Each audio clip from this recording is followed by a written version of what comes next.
Checking and corrections are encouraged. Coffee with a Dog is live streaming now. My dog is your mind's best friend. My dog is your mind's best friend. Wake up, America. You've got a dog that needs walking. That's right, sunshine. Just put on a big pot of strong coffee and get ready to type your little hate mail with your opinions about kumbaya and flat earth insanity. Stand-up comedy? You want stand-up comedy? Well, we've got sit-down comedy. It's time for Coffee with a Dog. You make me laugh.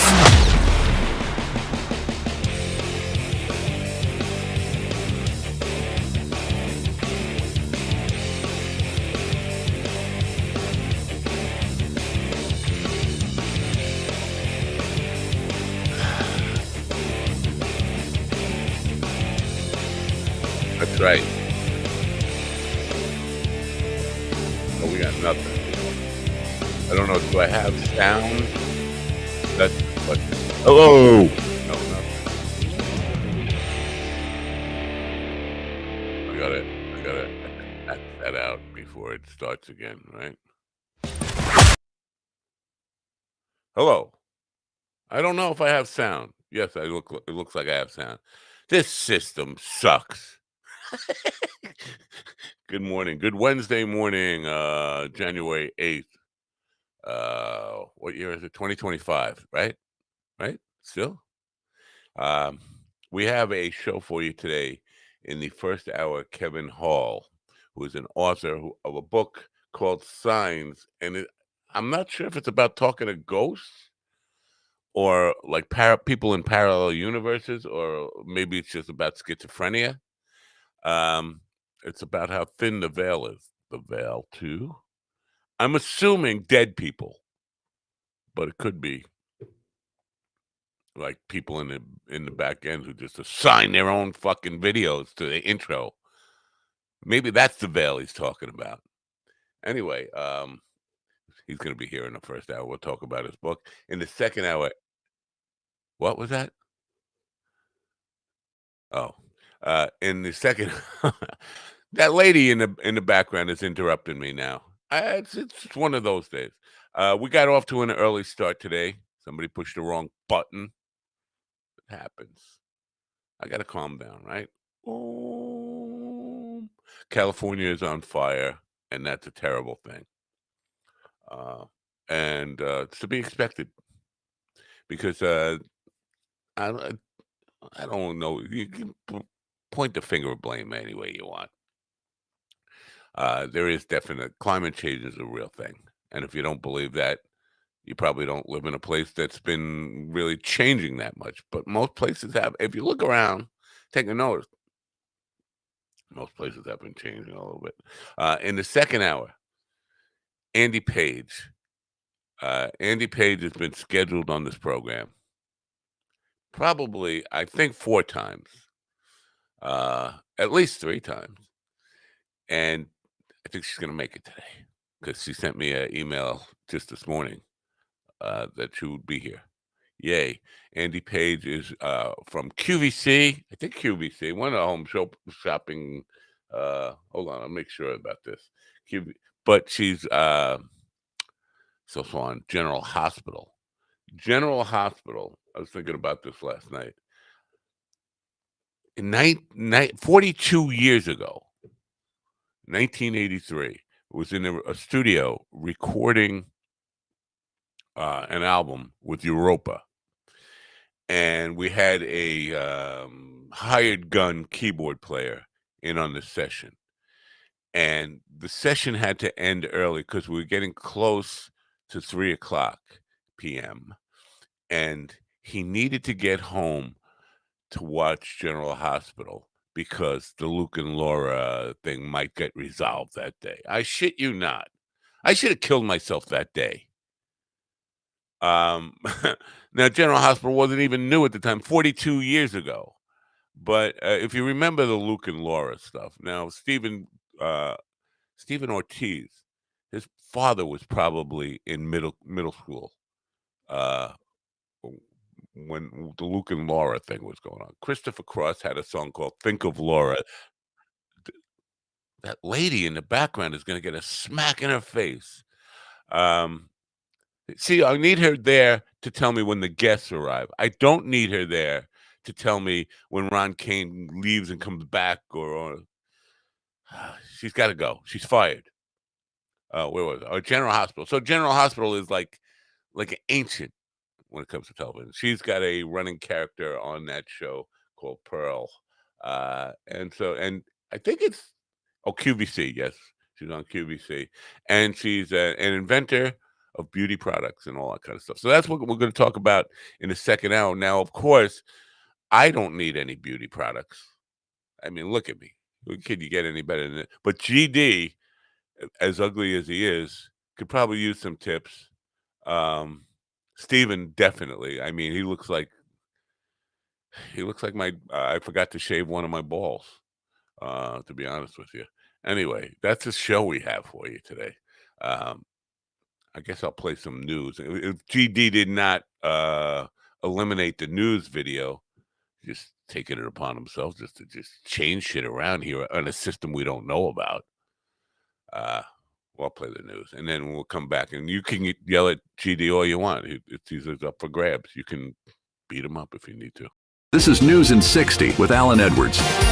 President Joe Biden met with Venezuela's opposition leader ahead of this week's inauguration of President Nicolas Maduro's disputed third term, according to multiple reports. U.S. envoy Amos Hochstein announced that the Israeli army has begun withdrawing from the western sector of southern Lebanon and will continue the process until it is fully out of the country, describing the effort as a successful process. Hochstein, who arrived earlier in the day and co-chaired the third meeting of the committee, said he had a very good discussion with Lebanese House Speaker Nabi Berri. Canadian Prime Minister Justin Trudeau revealed his decision to step down as the country's leader and head of the Liberal Party. I intend to resign as party leader, as Prime Minister, after the party selects its next leader through a robust, nationwide, competitive process, Trudeau said Monday in Ottawa at Rideau Cottage. A federal judge in New York has found Rudy Giuliani in contempt of court for failing to provide personal property and information to two Georgia election workers. Wow. Ladies and gentlemen, in the room with me now are Stephen, the aforementioned Stephen, who does not look like I forgot to shave one of my balls. He looks like I shaved my balls. And Ron, the I don't care who shaves whose balls, expert Kane, and the video button pusher, the show ender early, the show starter early. Just a terrible person. T.D. Fenderson is with us. Good morning, America. And his mic is so weak. Hold on. You just keep talking. I will raise your mic for you. Okay. Good morning, America. That's not the mic. Don't stop that. That's not the mic. Stop. Damn it. I get it. So that was like a hemorrhoid joke, right? Right. Good morning, America. MyDogTV.com. This is what you get when I wrote this for the wrong show, but I'm gonna say it anyway. Do you suffer from? Welcome to Saturday Night Live. Yes. Do you suffer from a personality conflict? You're short on person, but long on anally. Damn it. Yeah, I got plenty of that. We can help you balance your personality and your person and your anal bucket. Yeah, I should have practiced that first. Yeah. But anyway, that was for tonight. I didn't realize that Eric G was tonight. I thought Eric G was this morning. Oh. Time's up, GD. Jesus Christ, that was painful. Wow. It was painful. Stephen gave you the hook. He gave you the hook. Now, our guest was here. Kevin Hall was here, but and he has seen the program before, so he shouldn't have got scared by the insanity and stupidity that we've already displayed here this morning. So I think he's coming back. I don't know. I didn't. No, man. I did not start the show early. You didn't? And I did not end the show early. You didn't? Oh, no. Yes, you did. You did. No. Definitely. Because there's no way. I don't think there's any way on God's. You know what you have to do? No, act like a cop is saying freeze. As soon as we start turn on your radio. You need to act like there's a cop saying freeze. You know what? In that case, why doesn't the show end when I type in the type? Because all I'm doing is typing on my phone in the comments. See, I don't know, like but I I did. don't See even that? have. See there? Comments right there, right Yeah, there. I see Welcome to that. Coffee Dome. You do I this, type and that. nothing will happen. No. Look at my arm. You're lucky that your video's even working with this shitty audio. It's crazy. Dude, I don't even have a start stream or an end stream button. I don't have Thank any you. way to upload or share anything, and I can't do backgrounds. Right. But other than that, it's okay. Right. Other than that, it's great. No, I'm not happy with the system. There's no doubt about that. But it definitely is. I see him go like this, and then all of a sudden the show ends. It's like, hey, wait a minute, just do this. No, Yes, see, officer. there you go Yes, again. See, you're officer. saying all of a sudden. I will have been typing for like a minute because I'm a very slow typist. If I get the words "thank you," that means I've been typing for 30 seconds. Okay. If I get "thank you for commenting" or "thank you for watching," that means I've been typing for 3 minutes. So But it you don't hasn't get happened. that. As soon as you hit the T, it goes boom. No. Yeah, I saw it. It's dead to rights. I got it on tape. And He not just only put an that, R in the word "Saul." and no, not only that, if I'm I will watching on fucking this, drown you in the Gulf of America.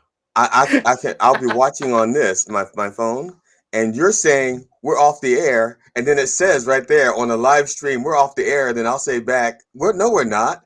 See? So yeah, so that means the stream hasn't ended. So something else. You should demand your money back for this system, Matt. Yeah, this is bad. This Yeah. is like. So, see, Matt, something else is happening, and something that you're falsely accusing me of, and that really hurts me. That you blame the black guy for something that some Asian guy. I don't know. Actually, I don't know who developed the software. Okay? Some Asian guy. Okay, no, I'm taking it back. Stop Asian hate. I don't know. I'm the racist. Go ahead. Some Asian guy developed the software. I'm just saying I don't know who developed the software. Okay. Now, after right, I don't. you took the fucking hood off. Yeah, I'm taking that comment back because I don't know. Dude. I'm assuming that some idiot white guy designed it, and then hired some Asian guy. Racist. No, that's not racist. This show is slowly becoming as comforting as the crackle of a fresh burning cross. This show I feel like I is got my not mustache gonna. on crooked. Well, no, it looks pretty straight to me. Relative to the rest of his head, yeah. Mr. Potato But if you have a plumb Well, line, if I you don't drop know a if you know plumb that. line from the ceiling, it's very everything. All the parts unplug at night. So my wife puts Mr. Potato Head back together again in the morning. Sometimes she makes the mustache a little crooked. Did she pack your angry eyes just in case? Well, there's only one set of eyes, and they're all angry. Okay. Now you want to sing for me? Sing "Angry Eyes," Eric Carmen song. Come on. I don't even know what that means. Song. Yeah, he doesn't. Dirty Dancing. Ted Dancing and Dirty Dancing. What's Dirty Dancing? Yeah. Now, have you guys ever watched a soap opera, whether it's General Hospital or anything? My grandmother used to force me to watch them as a child when I would be at her house. And then you murdered her? I thought about it once. Well, what was it? Was it General Hospital? There was General Hospital, Days of Our Lives. It was when the Passions came out that I was like, all right, this is enough. Did she want to put a dress on you? Is that what she wanted? No. To be a girl. No, but she was just really into it. And then I offended Ron Kane by that trans joke. Oh man, I was really because Ron was really gonna like this next part. Because then my grandma, after watching soap operas, Walker Texas Ranger would come on, and then I'd have to sit there and listen to my grandma say the most disgusting things out loud, like, "Oh, I wish he'd handcuff me." Grandma, stop! I'd go in the back of his Grandma, no, and she would just get so crazy over Chuck Norris. It was disgusting. Wow! You should hear the things that Chuck Norris was saying about your grandma. That was I know. Now, first of all, your grandmother was a slut. That's nice. Probably she was Polish. Oh. Who's the racist now? They're still white. Boy, we're offending everybody here today. I have a few races left on the bingo card that we haven't offended yet. So keep going. I can win. Keep going. I had a. He's no longer with us. I had a gay. You talking about Ron?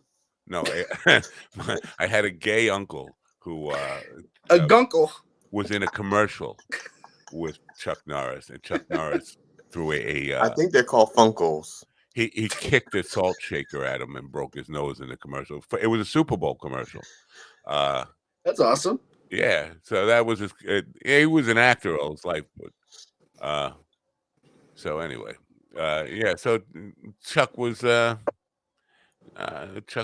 grandmother's guy, huh? Oh man, it was gross all the time. She would like I said, she was super racist too. So every time the black dude in that show would pop up, she'd freak out. But then Chuck Norris would pop up, and then she'd be all excited again. It was the weirdest thing. When the black guy would show up, did she say things like "Arrest him, hit him, Chuck, hit him"? He can. The one right. Okay, I drew the line when she said, "Okay, he can watch," and I'm like, "All right, I'm done." I can't get to Ron and bring him in. I heard Ron's here, but there he is. Yeah, wait. No, he just took him. And I think Kevin Hall is also here, right? Yeah. Okay. All right. Let's see if we can get this right. How about this? The Brady. You know what? I got coming on the show. Speaking of all these boxes going around here, sometime later in the month, the world's foremost expert on the Brady Bunch is coming on. I think maybe he's on the same show with that porn guy. That will be an interesting one. No, in that case, they'd only be interested in Marsha and Florence. So. I don't know. Wasn't one of the other sisters? Jackie had a pornographic scene with Florence Henderson. Not pornographic, but over the top, dirty kissing scene with hot dogs and mayonnaise and condiments. Who hasn't? Yeah, it's the story of my life. That's an average Thursday in my house. Okay. Time to. What we're saying is Florence Henderson made the rounds. Yeah, no, I get it. But I thought it was only with that one Brady, the oldest Brady, Greg Brady dude. Oh, please. Florence Henderson was. I think you. In Grandma's Boy, she was very. I think you're confusing her with B. Arthur, right? Was it her nickname Florence Henderson? No. All right. Yeah, she had a great role in Grandma's Boy. Wow. Kevin Hall is here with us. Kevin is a Rochester guy. He's an author of 3 books. I believe the latest book is called Signs. That's the one I have prepared to talk about. It's about communication, how thin the veil is. And here's where I'm confused. The veil, does that mean talking to dead people? Does that mean talking to people in parallel universes? I think you're talking about the ski resort in Colorado. Yeah. Or that could be. But we didn't get a lot of snow this year. So it's pretty thin veil up there. Wow. Thin veil. Yes, the thin veil. He's here now. Say, ladies and gentlemen, say hello. GD, say hello to Kevin Hall. Good morning, Kevin.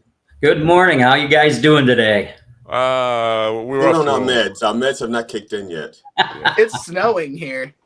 I've been out since 6 this morning, blowing out my driveway from last night's fun. And so is it going to snow soon? I'm sorry. No, it's still snowing out there now. So. Where is there? Rush, New York, which is just south of Rochester. Wow. The good news is we've only got maybe 4 or 5 inches, but you go about an hour east and they're talking feet. My wife would be happy with 4 or 5 inches. I mean, 4 or 5 inches is really average around here. So yeah, and a lot of people talk about feet every day. A lot of people are into. That's a totally different fetish. Yeah, we can come back to that. So here's the deal. When I went to school for 1 semester up in Brockport, you're familiar with Brockport. Oh, right? Absolutely. And I went for the winter semester. I went there, in the semester that starts in January, right after the Christmas break. And it snowed every single day for from January until almost April 1st.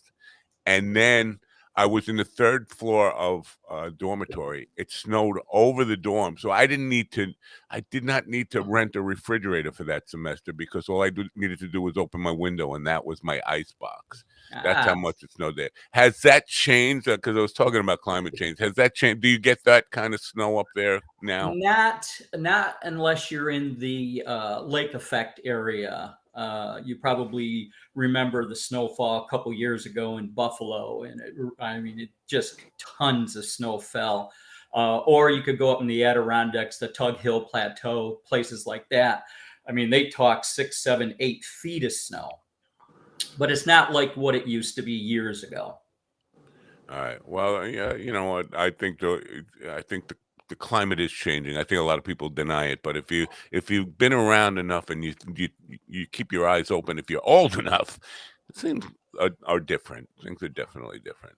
Yeah, it's interesting, and I don't know if I should call you Matt or call you Dog, but call him what we call him, asswipe. I mean, I'm sorry, Mister Asswipe. No, we call him Kyle Hitler. Kyle Hitler. Yep, Kyle. I don't know. Kyle's kind of like a preppy name. I don't know. We call him the Fury. I'm not offended by Hitler. I'm offended by Kyle. Okay, we can go over your struggle later, Matt. Let's get back to the guest. Yeah, no. Todd Hitler. I'm sorry. So furry furrer. Kevin, is Signs the latest book? Yeah, I know. Signs is the latest book, and I heard you mentioning before I just popped on here about the Veil. And yes, I'm not talking about Colorado.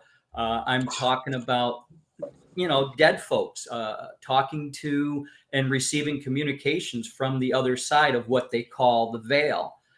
And let me tell you, from some of the interviews I've done and the stories that they've told me, plus my own personal experiences, I'm not a super religious individual, but man, there is more to this than meets the eye. And it kind of goes to a quote that I picked up along the way. And it says, we're not human beings on a spiritual journey. We are spiritual beings having a human journey. Right. Yeah. I've heard that. Really, whoa. I mean, like I said, getting into this book really opened my eyes quite a bit. Well, you know what? Most people would think that's a hopeful thing. I am looking forward to nothing. I'm hopeful. I'm more hopeful that when the lights go out, it's over, and I don't have to experience anything anymore, because it has not been it's like a roller coaster ride where it started out, yeah, this is fun, and then at the end you're like, wait a minute, I just want to get off. And that's where I'm at now. So, but if you can, without spoiling the book or anything, because I'm more interested in your personal experiences. I've talked to hundreds of people over 40 years who've had experiences, and I just can you share your experience without spoiling the book? Oh, sure. One I actually write about in the book, but I don't mind sharing it. And this actually happened in front of very good friends of ours. The unfortunate thing, my good buddy, he's been my good buddy since high school. His wife just passed this past year to ovarian cancer. But prior to that, we'd have them up to the house, and they lived down in Naples, Florida. And we'd have them come up and they'd stay at our place. And one night we were just sitting around at the kitchen table playing dominoes. And my wife, when she gets to thinking about things, she'll fiddle with the earring. Well, she was fiddling with it. The backing came off. The earring fell off. She stops for a moment, starts looking around for the earring, can't find it. So we said, okay, let's halt the game. We got up from the table. We looked all around. We could not find the earring. That night, she goes to bed. She shakes out her clothes, brushes her hair, no earring. Next morning, we come down for breakfast, and we had breakfast at the kitchen island. And then afterwards, we cleared the island, wiped it all down, and left for the day. Coming back around maybe 5:30 in the evening, I enter the house, and everybody's right behind me. No sooner I get into the kitchen and there's my wife saying, "Hon, you found my earring." I said, "What earring?" She's pointing to the island, that same island we had breakfast at, the same island we wiped down and cleared everything off. There was sitting the earring. Now, what she told me the night before, she said, "Oh, I feel so bad. That earring was a gift." It was a gift from my mom, who had passed just a little bit before. Now, that's one experience in front of folks where I say, wait a minute, time out. How did that happen? And we're the only ones in the house. I've been empty nesters, my wife and I, for many years. My children are in their 40s. So how did that earring get there? Where was it this whole time? I believe the earring was the same place that all left socks are when they don't come out of the dryer. Yes. Yep. But we've had many more circumstances like that. And I've had a few where I would say, Mom, Dad, Butch is my older brother. He passed on early. And I'd say, look, help me with XYZ. And within a matter of days, there was what I was looking for or something I needed. My second book, there was a picture I was looking for. I knew we had it. My wife knew we had it. And it was a picture of a motel in Eagan, Minnesota, where we stayed at when I was a teenager, when my dad was transferred out there with UNIVAC. I called the historical societies out there. They didn't have one. What was unique about this hotel was that it had an airplane on the lobby roof, and it was called the Airliner Motel, and it was kind of an iconic motel at the time. And a lot of the pilots would stay there overnight, before they flew back out again. No one seemed to have a picture of this. And finally, I got, so Mom, Dad, Butch, could you point me to where that picture is? And sure enough, within a matter of a few days, I come walking out into the living room with a picture in my hand, and my wife says, "Where'd you find it?" I said, "In those pictures right over there." She says, "No, we looked through those 100 times. I said, "Yeah, I know we did, but here it is."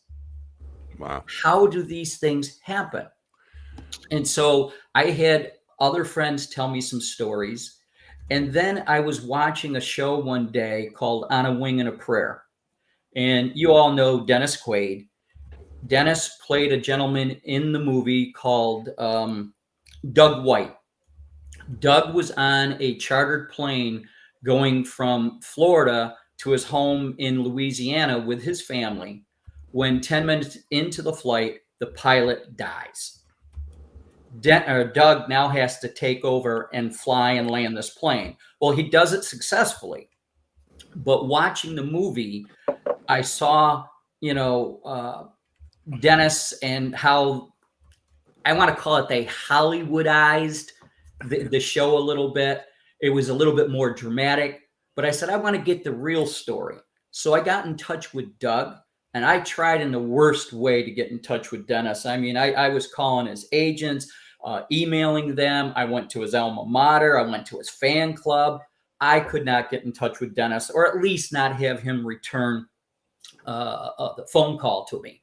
But in talking to Doug, what I found is he is a little on the religious side, probably a lot on the religious side. I mean, he could be a minister.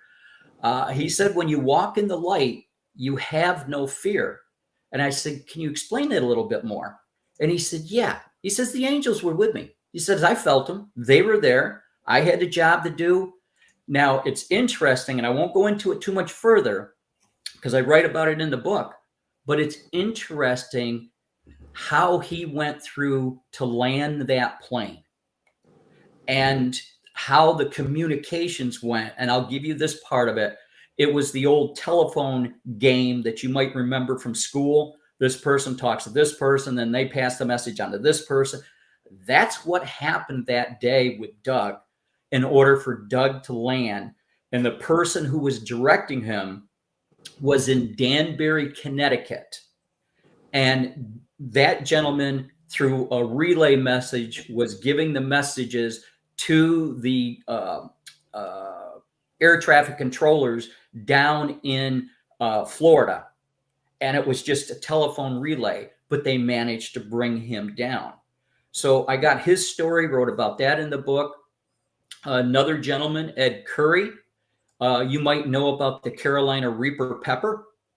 Ed was the one who went on to develop the Carolina Reaper, but Ed, he will tell you, was a addict, and I'm talking drugs and alcohol at a very early age, but he was a functioning addict. And finally, one day he says, that's it. I can't stand the pain anymore. I want to end it. And he goes on to see a vision.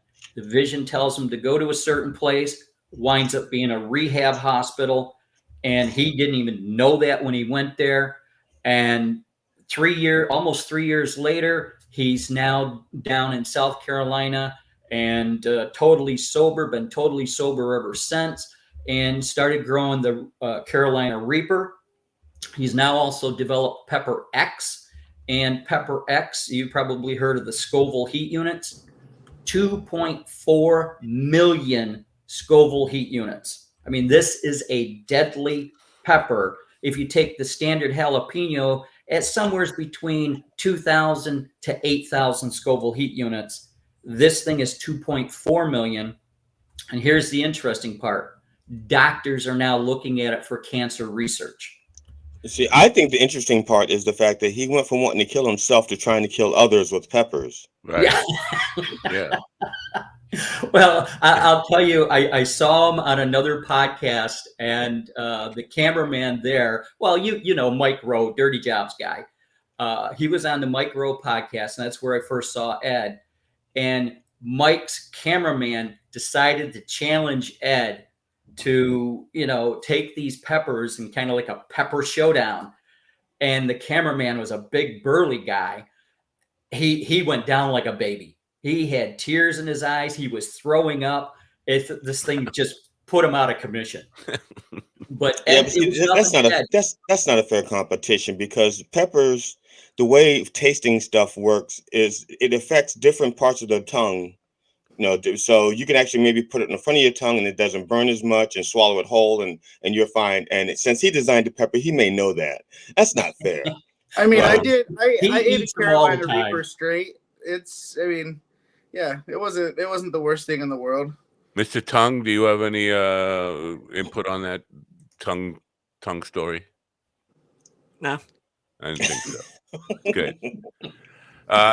Kevin, I know you said you're not religious, but are you wanting to believe?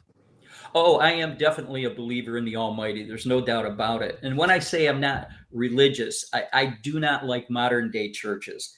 To me, when I went to church as a kid, it was the minister up there banging his fist on the podium, you know, preaching from the Bible. We were singing from the hymnal.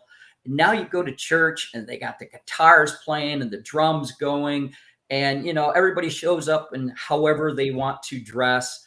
It's just not as reverent as I remember it being. And I have a hard time with that.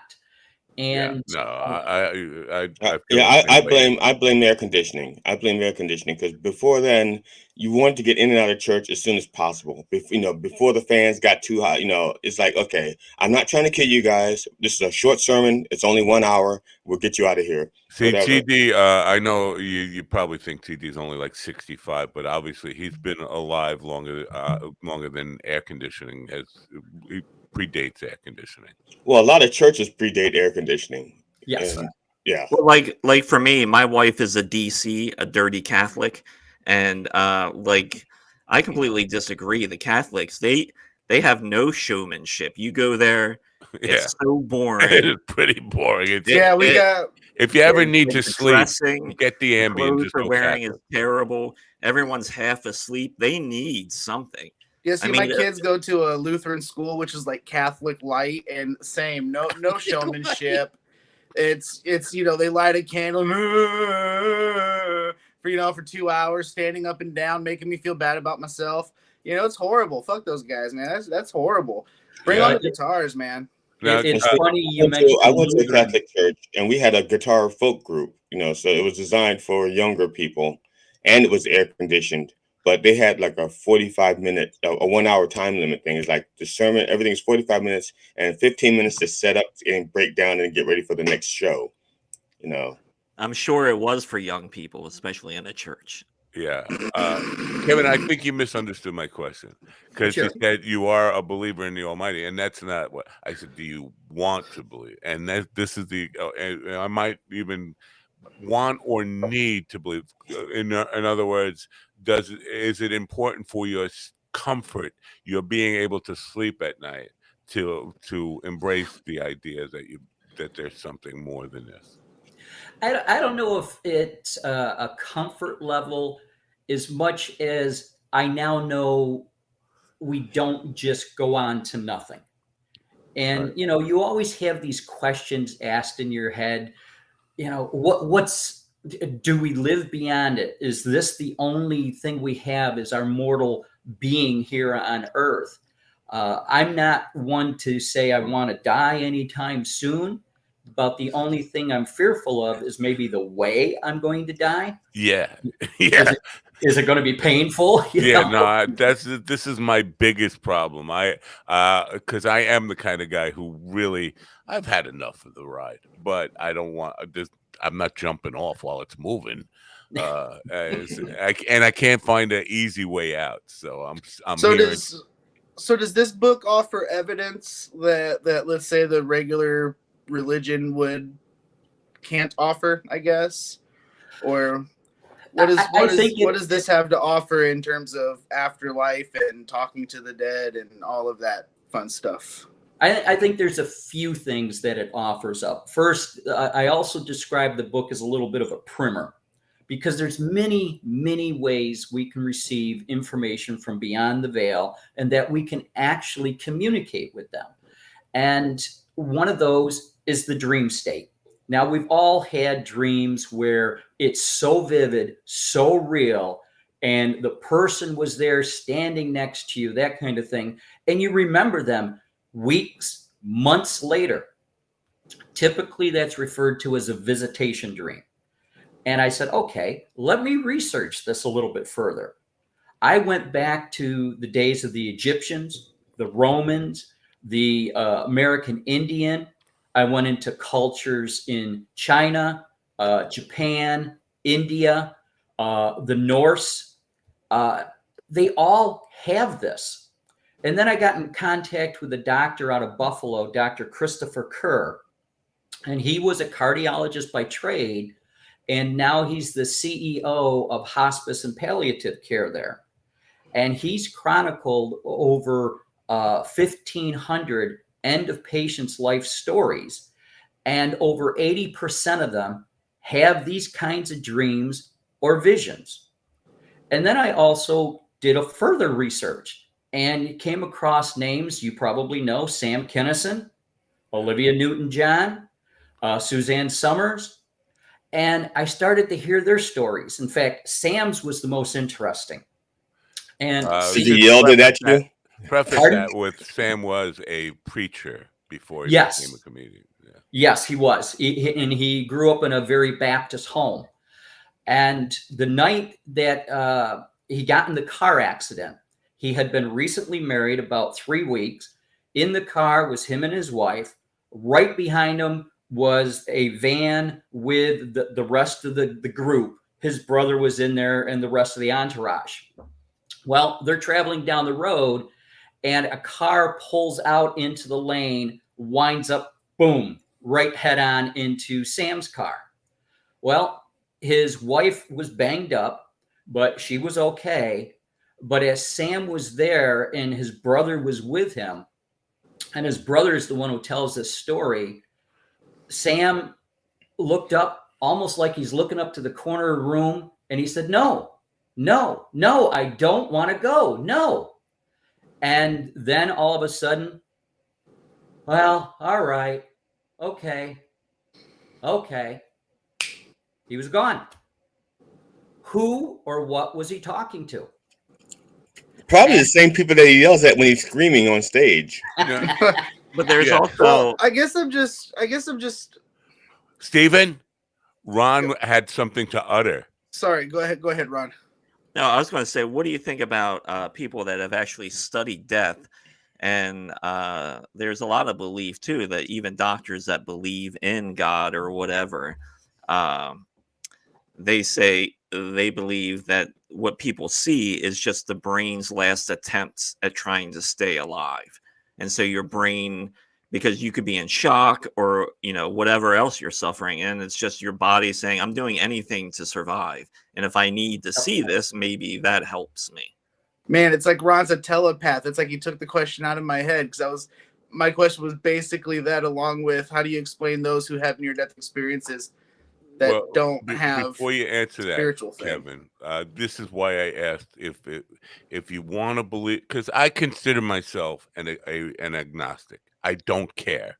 I kind of feel like you do. I kind of believe there is something, but I don't have a need to prove or disprove or a need to believe in it.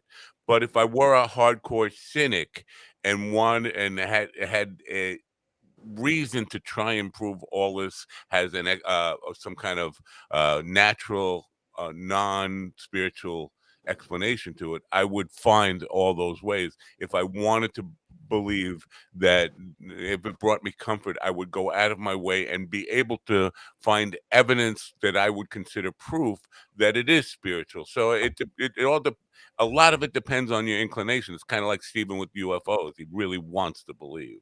So evidence and actually the UFO part, I want to believe too. So right, but or like me in the Constitution, I really want to believe it works. Yeah, that's the most unrealistic belief out of all of them, though. Well, I want to believe it, but I also hold out for the evidence to prove it. No, so. you just missed what I just said. If you want to believe, you will accept things as evidence. If you don't want to believe, that you'll find different things to point to that the evidence points in a completely different direction. What you want and what you need the outcome to be influences how you interpret the data. And I'll go a little further with that, and I agree with you. How you feel about that? What does it really mean to you? And then how much evidence do you really need? I mean, we could sit and discuss this till the cows come home, and we won't know for sure until, unfortunately, we're on that other side. Right. But I have to look around. And when I look at, and I do watch a lot of the shows on Discovery, that talk about, panspermia and things like that. When I see and hear that, I have to say, whoa, time out. You mean all of this stuff came in from outer space, landed here, and created dolphins, whales, all kinds of other fish, created humans, created apes, created this, created that. And monkey. I have to step back and say, wait a minute. No. Something else happened. And more I start to see these things. For me, I'm putting the pieces together to say, no, I'm now seeing design here. I'm now seeing something that's more than just boom, you had the Big Bang and then everything came from that.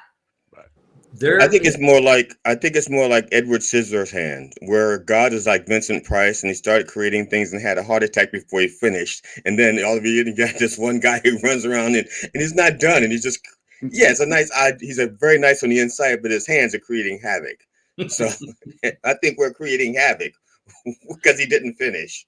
Yeah, well, I do think he wants to believe the Constitution is real. So.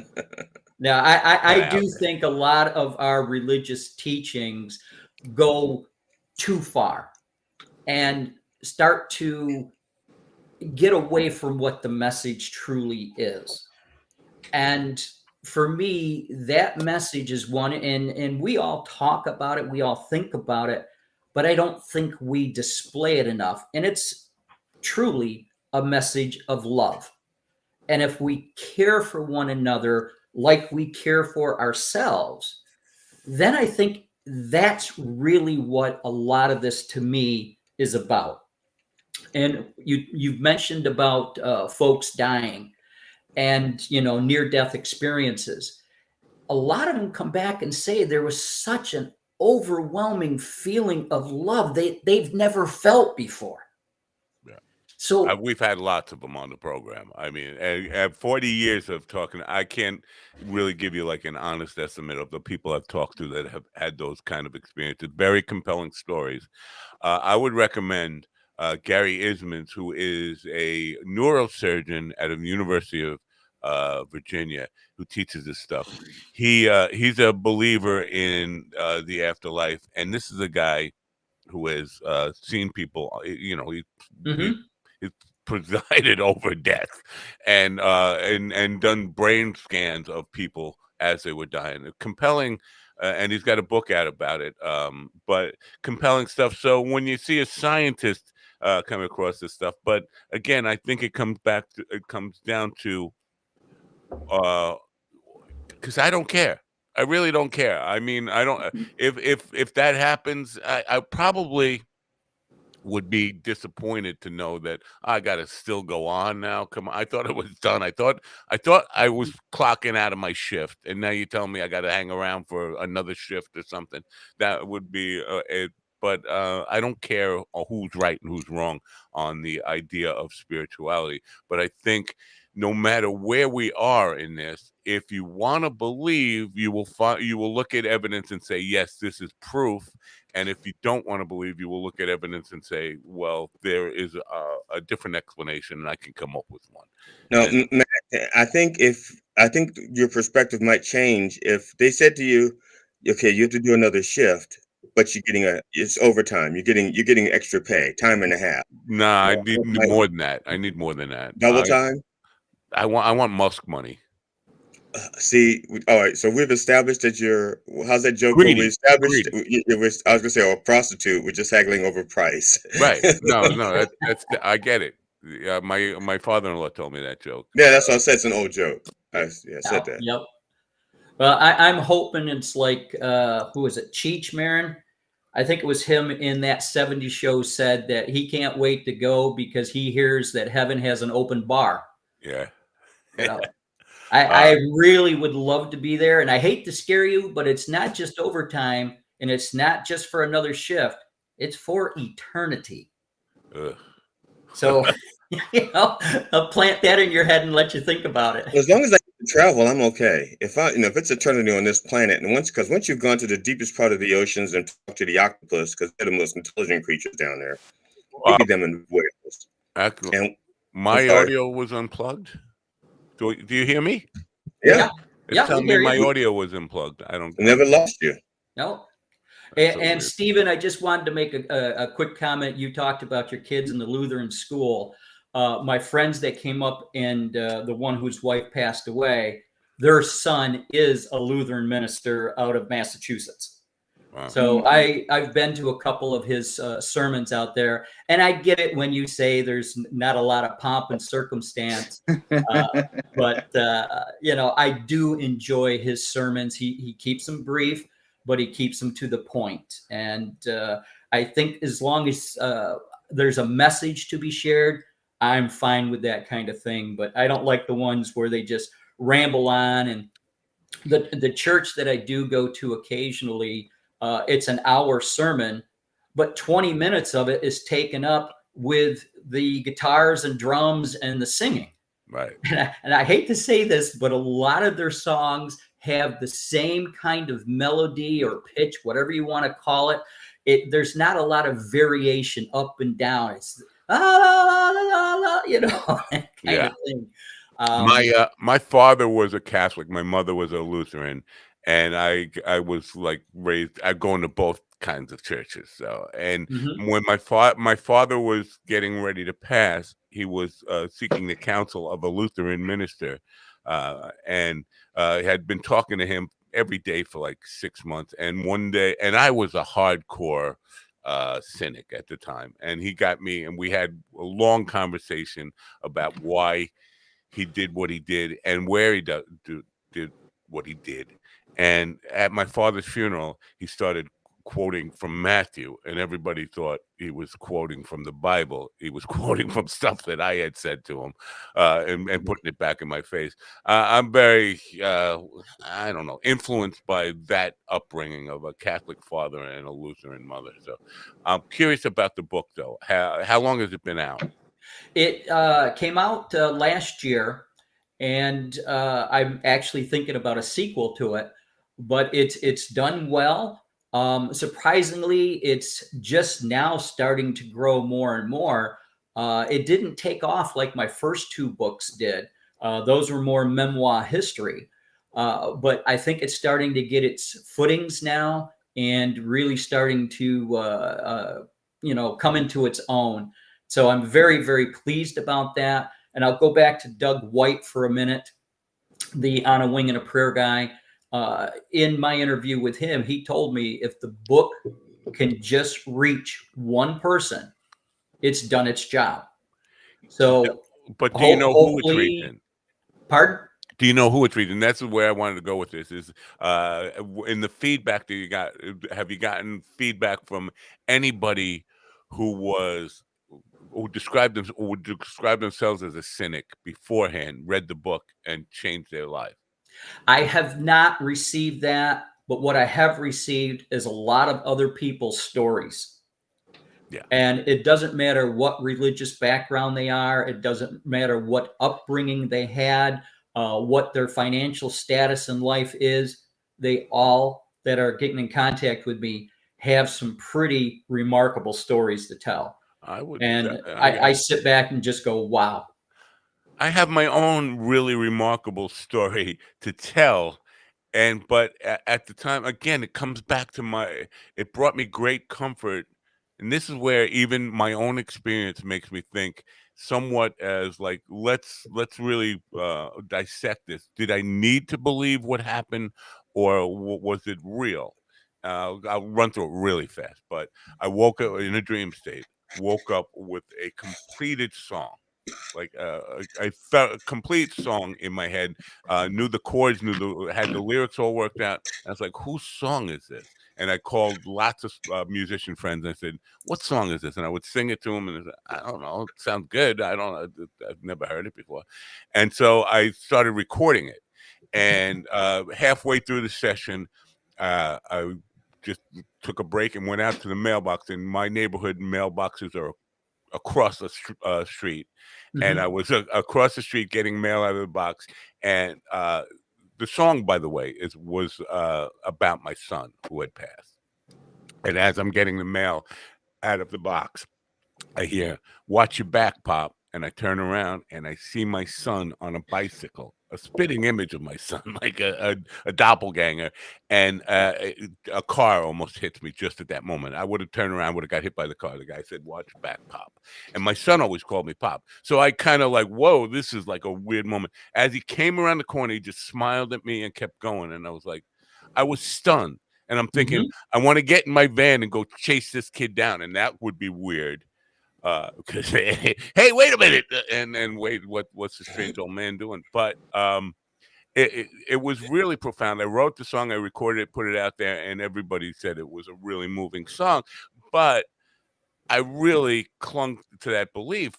But was it because I really needed to, because I missed him, and there was like lots of lack of closure in it, or was there something to that?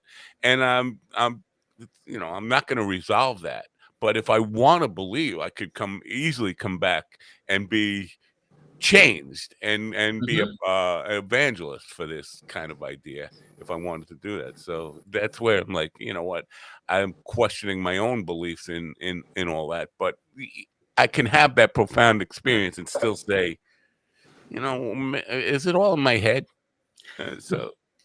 Well, after talking to a lot of folks and writing the book and just a lot of introspection, I've kind of come to the feeling or the thought process that how it makes you feel and the comfort that you feel from it, the love that you feel from it, then there's something to it.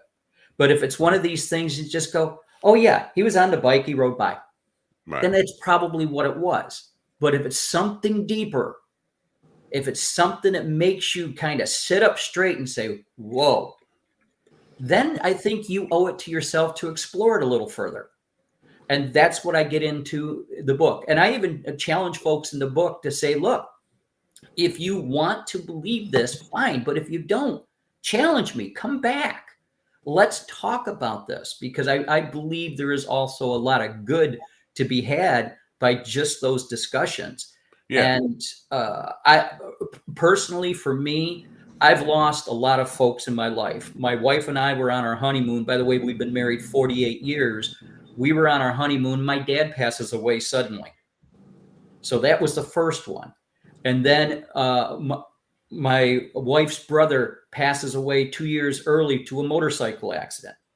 And then my brother passes on just before he's 59, come to find out it's a heart valve issue. And then both my wife and I were at our mother and mother-in-law's bedside when they took their last breath. So I've been around a lot of death. Me too. A lot. And you do kind of say, all right, this thing is permanent. And I don't know if you're Doctor Who fans, but something that we've come to realize, and it was in one of his Christmas shows, every Christmas is last Christmas for someone. And that's the way we've chose to want to live now. And it just makes us feel that much more centered, that much more at peace. And like I said, I'm not afraid to die. I'm just afraid of how I'm going to die. Yeah, I say that all the time, and it's true. It's absolutely true. I mean, there's no easy way out. You could probably well, I did my first television show I did back 35 years ago now. It was on the subject of death and dying, and I was doing a man on the street interviews and asked people how they would want to die. And that was like a weird question, off-putting question. But one guy told me freezing to death, hypothermia, is basically your brain freezes and you I don't know how they know this, by the way, but you experience a state of euphoria as your brain freezes. And I was like, well, that's good, but I don't like the cold. So the moments leading up to that, even if the moment of death is euphoric, I have to freeze first. It was hell. So you have to go through hell in order to get to that euphoria. Yep. No well, my big concern is eventually I'll have to go under the knife and have open heart surgery due to a valve issue. And my concern is I don't wake up from that. So that's the one fear I have about the way I'm going to die. I want to wake up from it. I want to know that, okay, everything is fine and I can go on and still be with the family and the loved ones. But that's my fear. So now that's the way I'd like to go is I've had close to 40 surgeries. I've had one near-death experience where there was just nothing happened, but that's the way I'd want to go, because that moment before they put you under, it's probably the drugs, but it's wonderful. There's not a care in the world. You're happy. I usually like to try to fight the anesthesia a little bit because it's funny. But then you're under, and I mean, if nothing happens after that, as far as waking back up, I mean, that's like the most painless way I think to go. So, well, we'll ask Michael Jackson about that when we have him on the program. Yes. Yeah, that kind of reminds me of my mom when she became an amateur anesthesiologist. It was that's the type of things that she would say. Did she use Crisco in that? Maybe. That's how they got the IV in. Weird coincidence. Now, but that being your greatest fear, when you do go in for an operation and they put that mask on you. When I was a very young man, I had an operation. I'm talking about the drill thing in case you guys don't know. They didn't tell me that that there was anesthesia and I was a little kid. And they put the mask on my face, and all of a sudden I'm like, I can't breathe. Take this off. I'm fighting with them, like I can't breathe. So I'm just thinking, if that being your fear, anytime you get anesthesia, you're probably going to go through terror in that putting a mask on the face. Like, here, go. I don't want to go. It's kind of. Well, see, if you're lucky, they don't even do the mask anymore. They just give you the meds, and you're just like, all right, count backwards, and you're, my lowest I've gotten to it was 4, but. Yeah, I don't even count. I don't even count anymore. They say I think it's for them, so they know you're out. Right. Because I don't care. The last time they found out I was a comedian, they're like, "Cool, tell us one of your bits while they give you the meds." And I don't even know how far I got. I was out, but now I do this because I've gone for 2 colonoscopies, and what I do is I put a sticker on my butt with something to make them laugh. So I fall asleep to the sound of laughter, and to me that's like the best thing. And I mean the first time it happened, I thought to myself, if I could die like this, to the sound of laughter, this is it. I'd be fine with that. If laughter is the last thing I hear when I die, I'd be fine with that. Yeah, but now GD has to get one every other month because that's the only way he gets laughs. But anyway, back to you. Well, I have to say, I was going to comment on earlier in the show, you got a robust laugh out of Kevin, and I thought, well, that's probably the first time he's ever heard that. So, at least from Kevin, that's the first time I've heard a robust laugh from Kevin. That's what I meant. I wouldn't. So yeah, we're kind of out of time here, but people can go to kevin-hall.com. Yes. Kevin-hall. Now, you obviously you want to share this story with people. You said you're writing a sequel to this, or is that just an idea at this point? That's an idea at this point because I have heard a lot of stories from folks. I'm currently into my 4th book, which is different yet. I think they call it historical fiction would be the correct category for the next book that I'm writing. But I've got so many books that I want to put out there.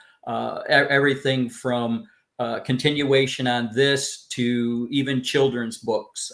We just got a dog last year. It's the first dog we've had in 40 years. And we decided to really kill ourselves with this. We got a husky Malamute. And wow. Yep. I've always wanted a blue-eyed husky, and when I saw this one, I said, "That's it." I did too, but she was a blonde girl in high school, and I don't know, husky. We call him large. I don't know, whatever. Fluffy. Anyways. All right. So yeah, when you do put out your next book, you're certainly welcome to come back and talk about that. We'll check out signs available now. Go to kevin-hall.com. Kevin, thanks for being part of the program. Gave us something to talk about and something to think about. So thank you. Well, thank you all very much for having me on. I've really enjoyed it, and I hope you guys have a great day. Same here. Same to you, buddy. Day. Happy New Year. Bye for now. Happy New Year's. Take care. Oop, I cut them all right in the middle of a word there. You're on the wrong side. Get on the right side. So yeah, I thought I was gonna play. I am gonna play news. We'll play news really quickly, and then hopefully Andy Page will be here. You guys ready for this because you're big General Hospital fans, I know. And you buy a lot of beauty products on QVC, don't you? Well, Can you tell? I do. Look at my ass. I have been looking at you. Go ahead. Oh God, no! I could bounce a quarter off of that if I don't get cracked.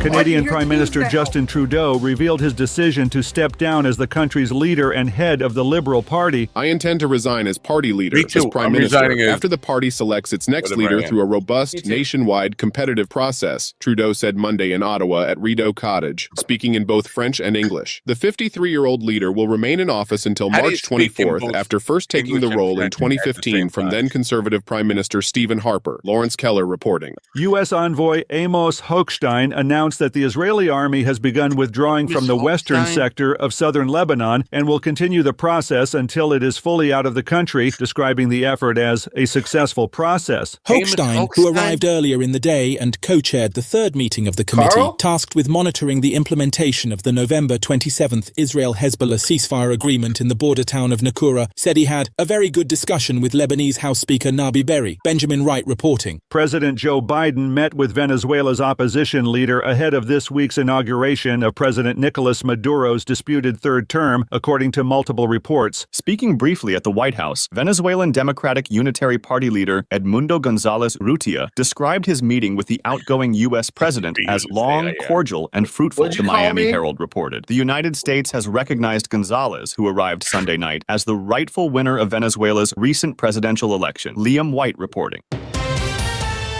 And this is the latest news headlines.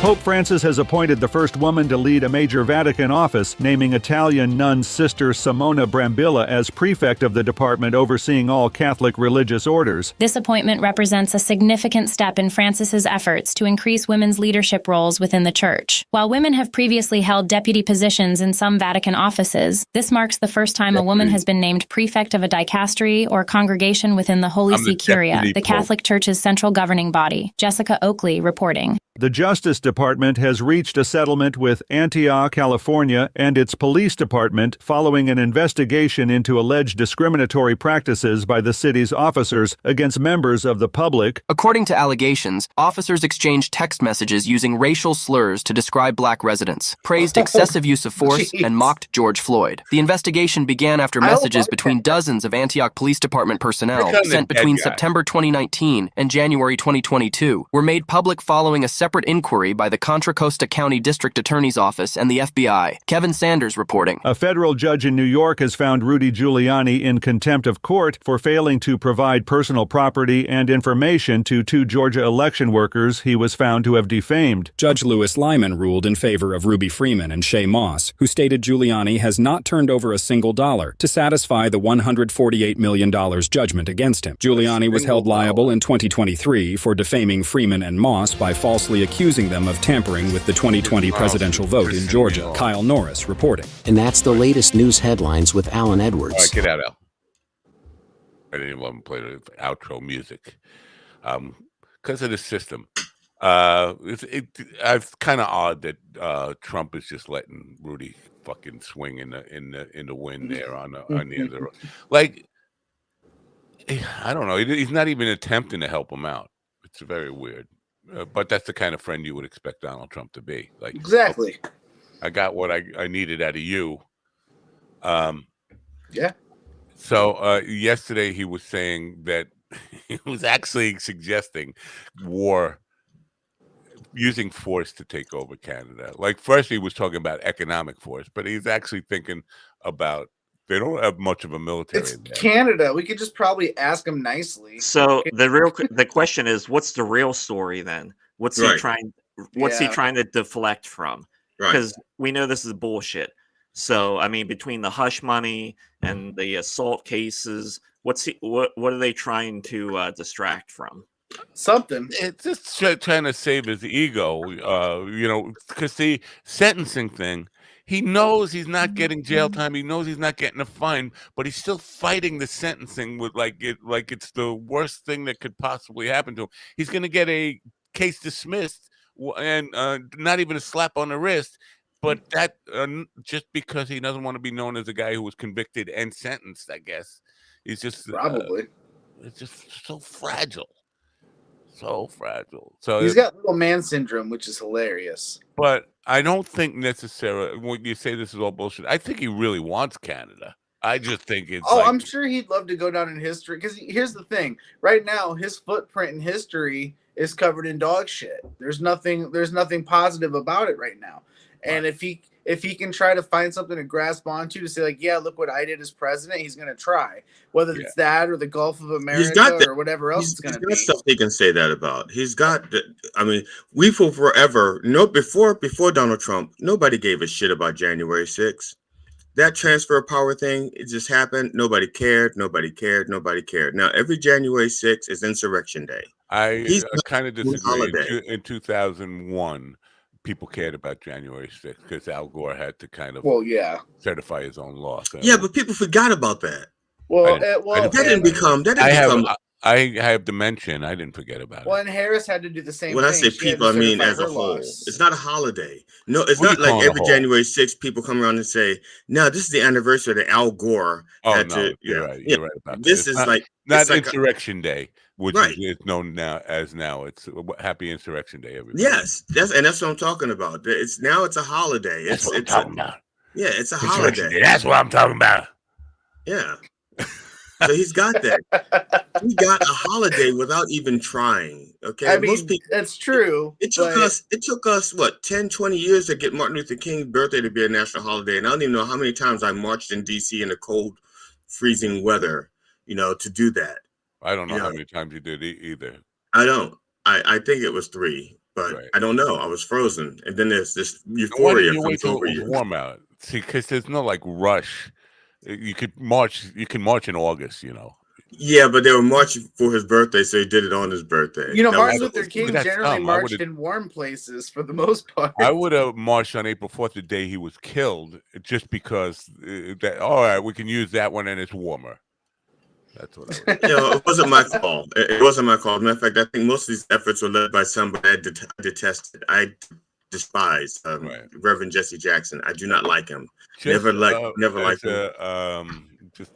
Just not a disclaimer. Whatever it is, we were on Trovo, which is a streaming site, for a week, and yesterday we got banned for life for putting political content out there. I just want to see, now that you say it out loud, I understand its content. I thought because it was written, I thought you said content. And now it makes sense. Okay. Now the whole GD. Stop stepping on the fruit.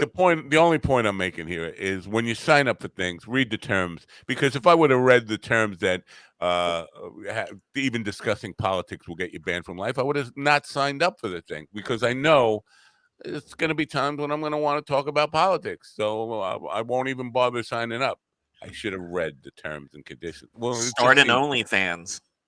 Yeah, exactly. That's what OnlyFans was originally started for, was for artists and celebrities to give fan access to their fans. Right. But I think it took like 48 hours and people were fucking on it. So see, now I signed up for OnlyFannies because I have a different fetish. That's just weird. I signed up for OnlyVans because Now Sarah Tolamash, you got me on the fetish thing now. She's married to Joe List. A funny comedy couple. She was on Twitter yesterday talking about a guy had offered her $20 for pictures of her feet, and she told I saw that. She told Joe that, and now she's got Joe said, "I'll give you $20," and now she's got $40 because she did both. But I said to her, "You should have took pictures of Joe's feet, sent it to him." Yeah. And then 6 months after the guy had been beaten off to pictures of Joe's feet for a month, tell him that that's a guy's feet. And then it's got, or that's your. Don't even tell him. Just do it. Next time, send a video and start at the feet and pan up. Right. And then, or tell him that, by the way, those are your mother's feet. That would cure him of his fetish, or give him a whole different one. Yeah. Joe List isn't a very big dude, so I feel like he might be. Joe's a huge dude. I don't know if you've been. I stood next to him. He's like fucking Sasquatch. No, I'm not saying he's not tall. I just mean like he's not like he's kind of skinny. Yeah, but he's tall. Your feet grow. It's like tall. Well, this is not true, because Rogan's got like fucking snowshoes, and he's only 2'4", but he's got feet like this long. I don't know if you've ever seen him on stage. Well, at least his shoes are. This is why you can't knock Rogan over. It's because he's like Weebles wobble, but they don't fall down. He's got this stable base. Anyway. I wonder if Andy Page is just trying to connect and not being able to connect, or she just heard us talking and said, no. It's funny. When I was doing the Luke and Laura thing in General Hospital, I mean, there were kids in college who were scheduling their classes around the soap operas and that. And also when I used to work at a company that rhymes with Comcast, and I used to work in the field. Yeah. Bombastic.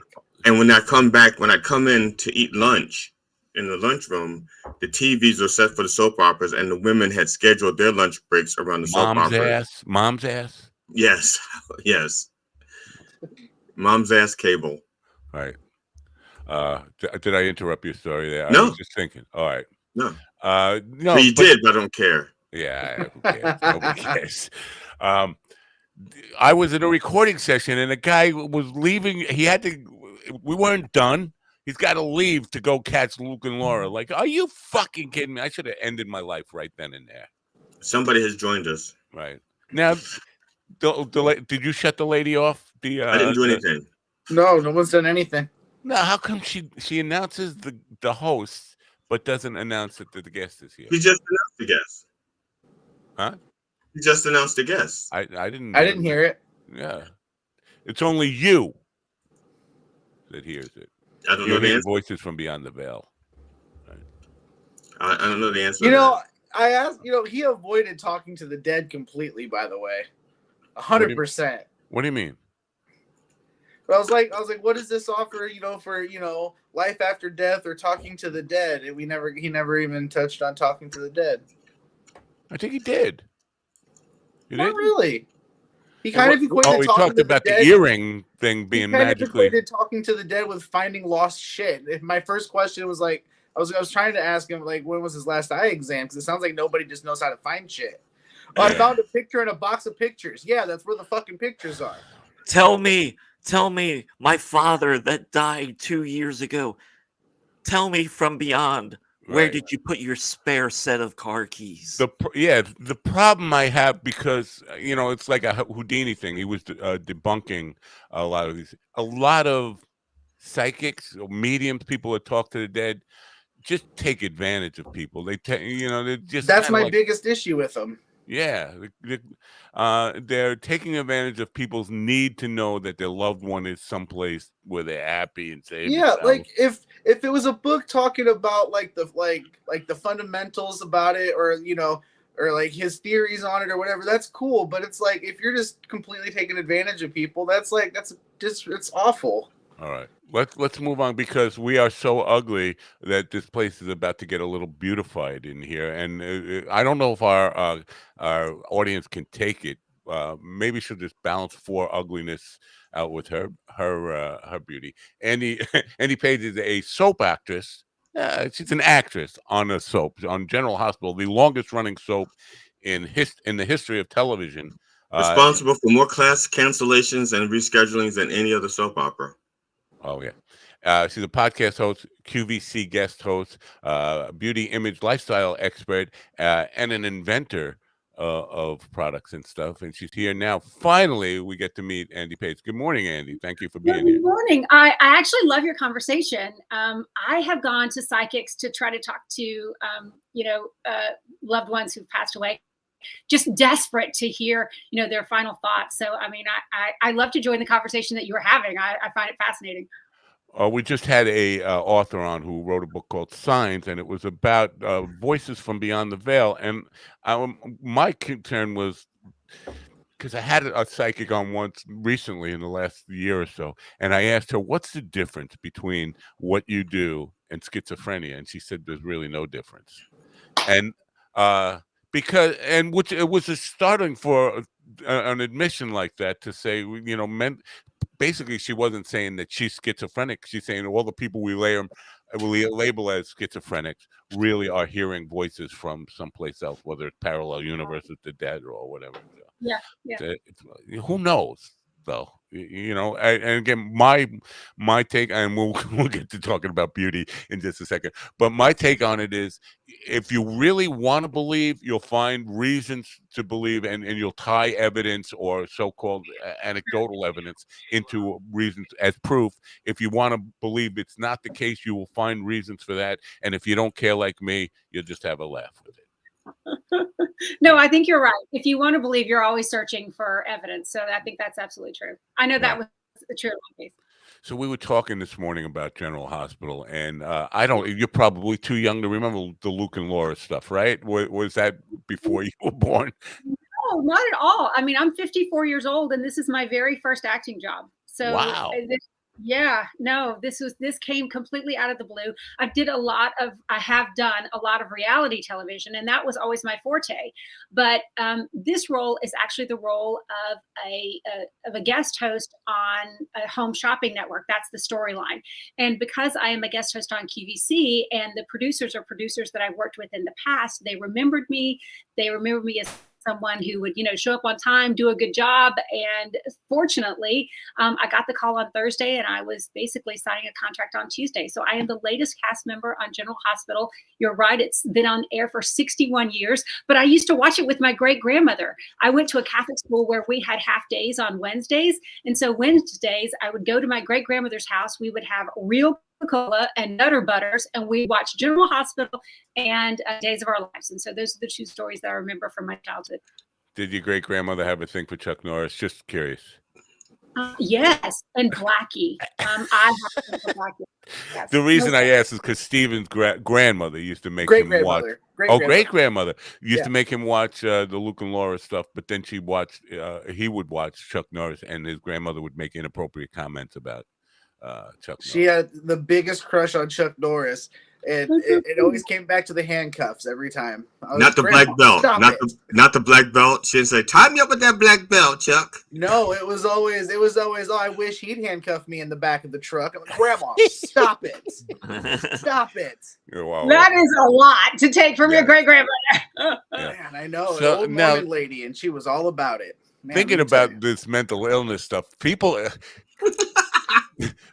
who saw you on QVC, and now you're on a fictionalized version of yourself on a soap opera. That could play with some people's mental stability right there. Like, I'm not sure what's real and what's not real anymore. Well, it's a good point. Well, what I'm doing is actually a big experiment. It's a marketing experiment where there's been a storyline for the past 3 decades about Deception Beauty. And Deception Beauty is amazing, cosmetic company that's owned by these beautiful women. And the fans have watched them develop, serums and makeup and red light therapy wands and all of these things, and gone through patenting process and packaging. And the fans have been a part of watching this company build. And so they've decided to make Deception Beauty reality. So all of the products that the fans have watched come to life are now available for sale. And so they were trying to figure out how to make people aware of that. And so they created this fictional shopping network where, they bring these products, they pitch them within the show. And by the way, guess who my guest host is on Home and Heart, which is our fictional Chuck Norris. It's not Chuck Norris, but it's just iconic. It's Morgan Fairchild. It's me and Morgan. Wow. Okay. I love Morgan Fairchild. I follow her on Twitter, and I had a few conversations with her. I love her as a person, not as I'm not. She's not like she's my grandmother's age. No, I don't. She's probably my age, right? But I don't know. Anyway, I'm sorry. I've said inappropriate things again. No. She's almost 80, but she looks amazing, and she's still completely with. The shooting schedule at General Hospital is nuts, so it's not uncommon for her to be there 13 to 15 hours. It's bananas. I have a question. I have a question about that actually for you. So, how long do you shoot in a day, or for a week of episodes? How long does that usually take? It takes a long time. So they shoot 250 hours of television a year. They shoot 4 days a week in 8-hour blocks. So they film or 7-hour blocks. They film from 5 a.m. to noon, and then from 1 to 7. So they do that 4 days a week. I'm not quite sure how long it takes to put together an entire week, but there is a lot of filming, a lot of dialogue, and it is baptism by fire. Again, I think I mentioned this was my very first acting job, so I'm very good at being self and saying things that you want me to convey, but just in an Andy Page way. No, this is we're talking Emmy award-winning writers, and I need to say the words exactly how it's written, and more importantly, you get 2 takes. So you have one filmed practice and you have one filmed take. And that's it. You move on. Wow. So it It is a lot. They get through a lot to create, 5 hours in a week. I mean, that's a lot. If you think about what goes into that. So when you show up on, so how long does it take for you normally to shoot your scenes in a week? How much time do you spend in front of the camera on any given week just for that? Not very long. Most of everything happens behind the scenes. So when you walk on set, you have to be completely ready to nail your lines and to get going. So it's not uncommon to only be on set for like 30 minutes or less. Wow. I have a friend who I went to high school with who was I'm not sure if he's retired or he's still doing it. He was a cameraman on General Hospital for at least 30 years. I don't know if he's still doing it, but we talked. He started in sports. I don't know how he got into soap operas. The question I have before we move on to exactly your take, because I want to talk about women as they age and they're it's because society puts a lot of emphasis on beauty and all the stuff. There are women who are inclined to just keep getting surgery and surgery to try to keep it looking beautiful. I want to get your take on that. But as a beauty expert and somebody who knows makeup yourself and all the stuff, sitting in the chair for a television show while I do your makeup, are you a difficult subject? Like you know better than I actually do my own. To be perfectly honest.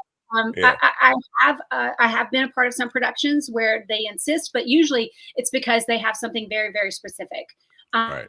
So, I feel like, once I'm assigned a dressing room, I get there, I'm assigned a dressing room. The call time is like 3 hours, 4 hours before I'm supposed to film. So I have the time to do it. And I am just taking, I feel like I'm not adding to the fray because they have so much. I mean, so I don't mind doing it. I am a professional makeup artist. I can do it. So I do my own. And then they do what they call last looks, where they'll touch up anything. They make sure I'm balanced. They photograph my face. They photograph my hair so that if I have to do a reshoot or if I have to, somehow, if something happens where it has to be redone, I have the same exact look for continuity. Yeah. So now coming back to my thought about women who fighting aging. We have all these anti-aging things out there, but you see like surgery getting out of hand and you think, wow, you're such a beautiful person. A couple of wrinkles put you off that much that you had to make your face completely plastic. And what is your do you agree that it's being overdone, the plastic surgery? I have to say I'm not going to throw anybody under the bus because I think we're all just doing the best we can. And I have not had any surgery myself, but I do not think that I won't. So, like I said, I'm 54. I fully want to live to be 100. I feel like the more useful you appear, ultimately, the more relevance you tend to have, and the more engaging you tend to feel, or engaged you tend to feel. So I do agree with you that when you look at some people, you're like, gosh, that's a lot. And God bless her, but there's something that led to that. There's some desire in them that they had an insecurity. They still want to feel, like they're participating and feel invigorated. So whenever I see it, I just know that they were just doing the best that they could, and they felt that they needed to do that. How about throwing a gender under the bus? Do you think men are give a damn less about aging? And I know there are some men who would definitely what do you call those? I forget what the term is. But most men just are comfortable with aging in their own skin, and whatever happens, where women seem to be more concerned with appearance at that. I don't think that men are comfortable aging, and that's why they go to the Corvettes and stuff like that. And the younger women. That look you're wearing, that's intentional. You went and did that. Well, I thought you were just guys will get the Corvettes and the young women. They get stuff to make them look better as they age without, stabbing themselves. It is important because, I've been living as the sexiest man alive for the past 20 years. And the work that it takes to put in... night. Yeah, and for you guys to just sit here and just brush it aside, I put the work in, you know. All right. It's well, true. You're forgetting the one cosmetic issue that all men deal with, and that's balding. So I hate to bring that up. God, I wish I was balding. I would love that. I forgot all about it. How can I forget about that? Yeah. So there you go. So I think the one place where men are willing to go to extremes is definitely to maintain, their cranial plumage, if you will, and the cranial plumage is an area where men, I think, are definitely on par with women in their cosmetic surgery. But the difference is with men, because most seems like Hollywood and stuff like that are mainly controlled by men. Their workaround was to just say, okay, bald is beautiful. That's their workaround.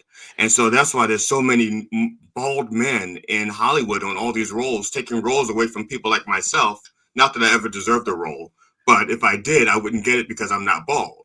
I mean, almost every black actor that I know is shaved their head. Didn't have to, but they did.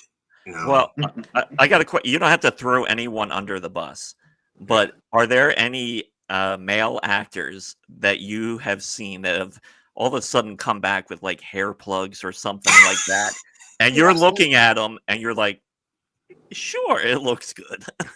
Yeah, at the beginning, I mean, actually all of it has gotten so much better. But in the beginning, when a man starts, the process, the initial plugs where they have to basically highlight and go around, and then that has to take, and oh yes, I've seen lots of that. But again, I have more empathy than I do, like disdain, just because I just know what it's like.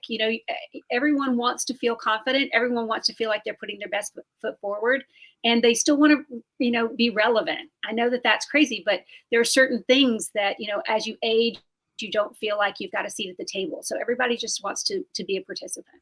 So Yeah, I'm happy to hear you say that, because I feel like enough people don't say that. Like it's okay, because you see some actors and actresses that just push too far, like on the plastic surgery side, and you see it in normal people, just regular people too.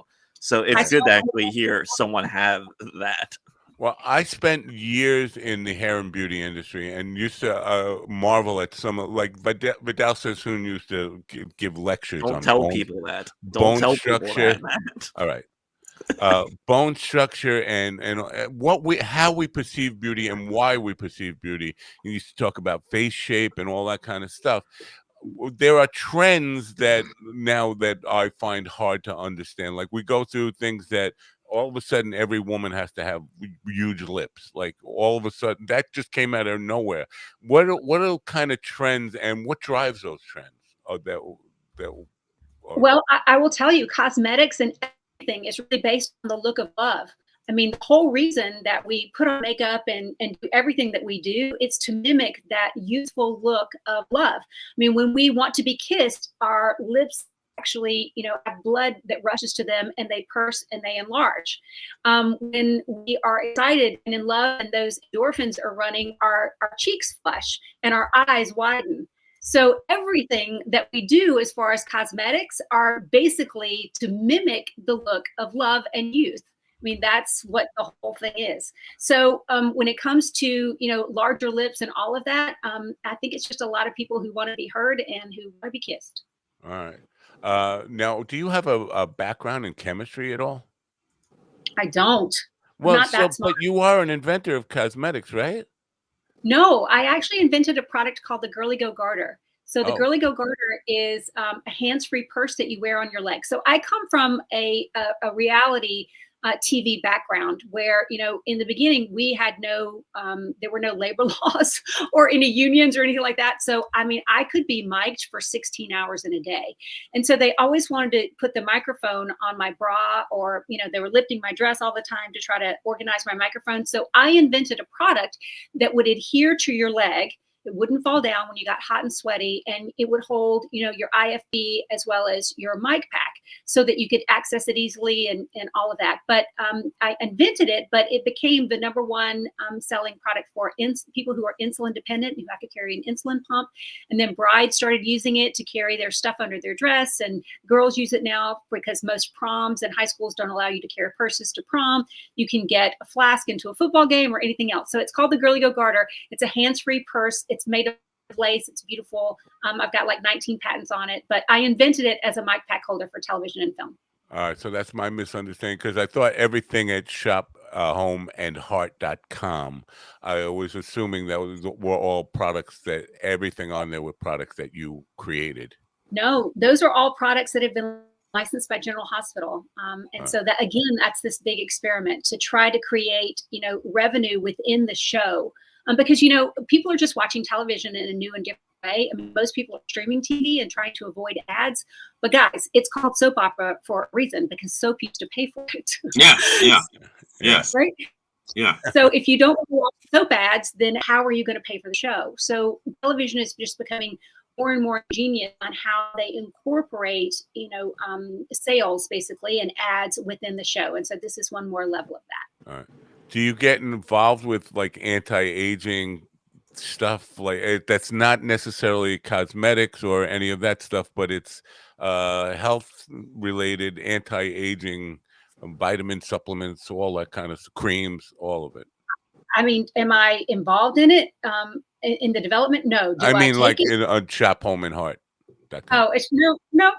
I'm just there to basically pitch things that have been licensed. Once they've been licensed and they're ready for the consumer, then those things come to Shop Home and Heart within the show, and Morgan Fairchild and I talk about it, and then it's ready for sale on shophomeandheart.com. Where do the trends start? Is it the trends, like, because again, women all seem to get into the same look, not all, but I mean, you see it happening in in big movements. Is it influencers and like people like the Kardashians? Where did the trends start? It's interesting because trends used to develop with designers. Designers used to set the trends, and that's why we were such a slave to magazines and runway shows and all that. But that's really changed over the past couple of decades. It's really now the youth that kind of set the trends. There's a lot of social media that sets the trends, and a lot of marketing that go behind creating a movement in that way. I definitely think that the Kardashians, of course, and influencers set the trends.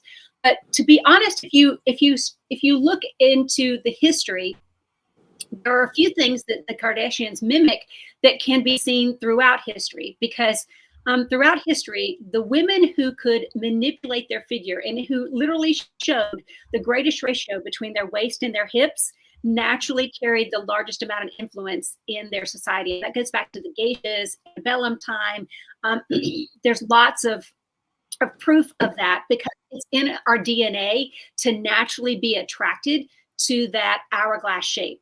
So the Kardashians are just an example of the historic DNA that is within us to be attracted to that shape and to ultimately give it more credence. I know that sounds crazy, but it's in our DNA to be attracted to that. So because they are, the leaders of that, and they, ignite something in our brain in many ways, they, of course, are trendsetters in that way.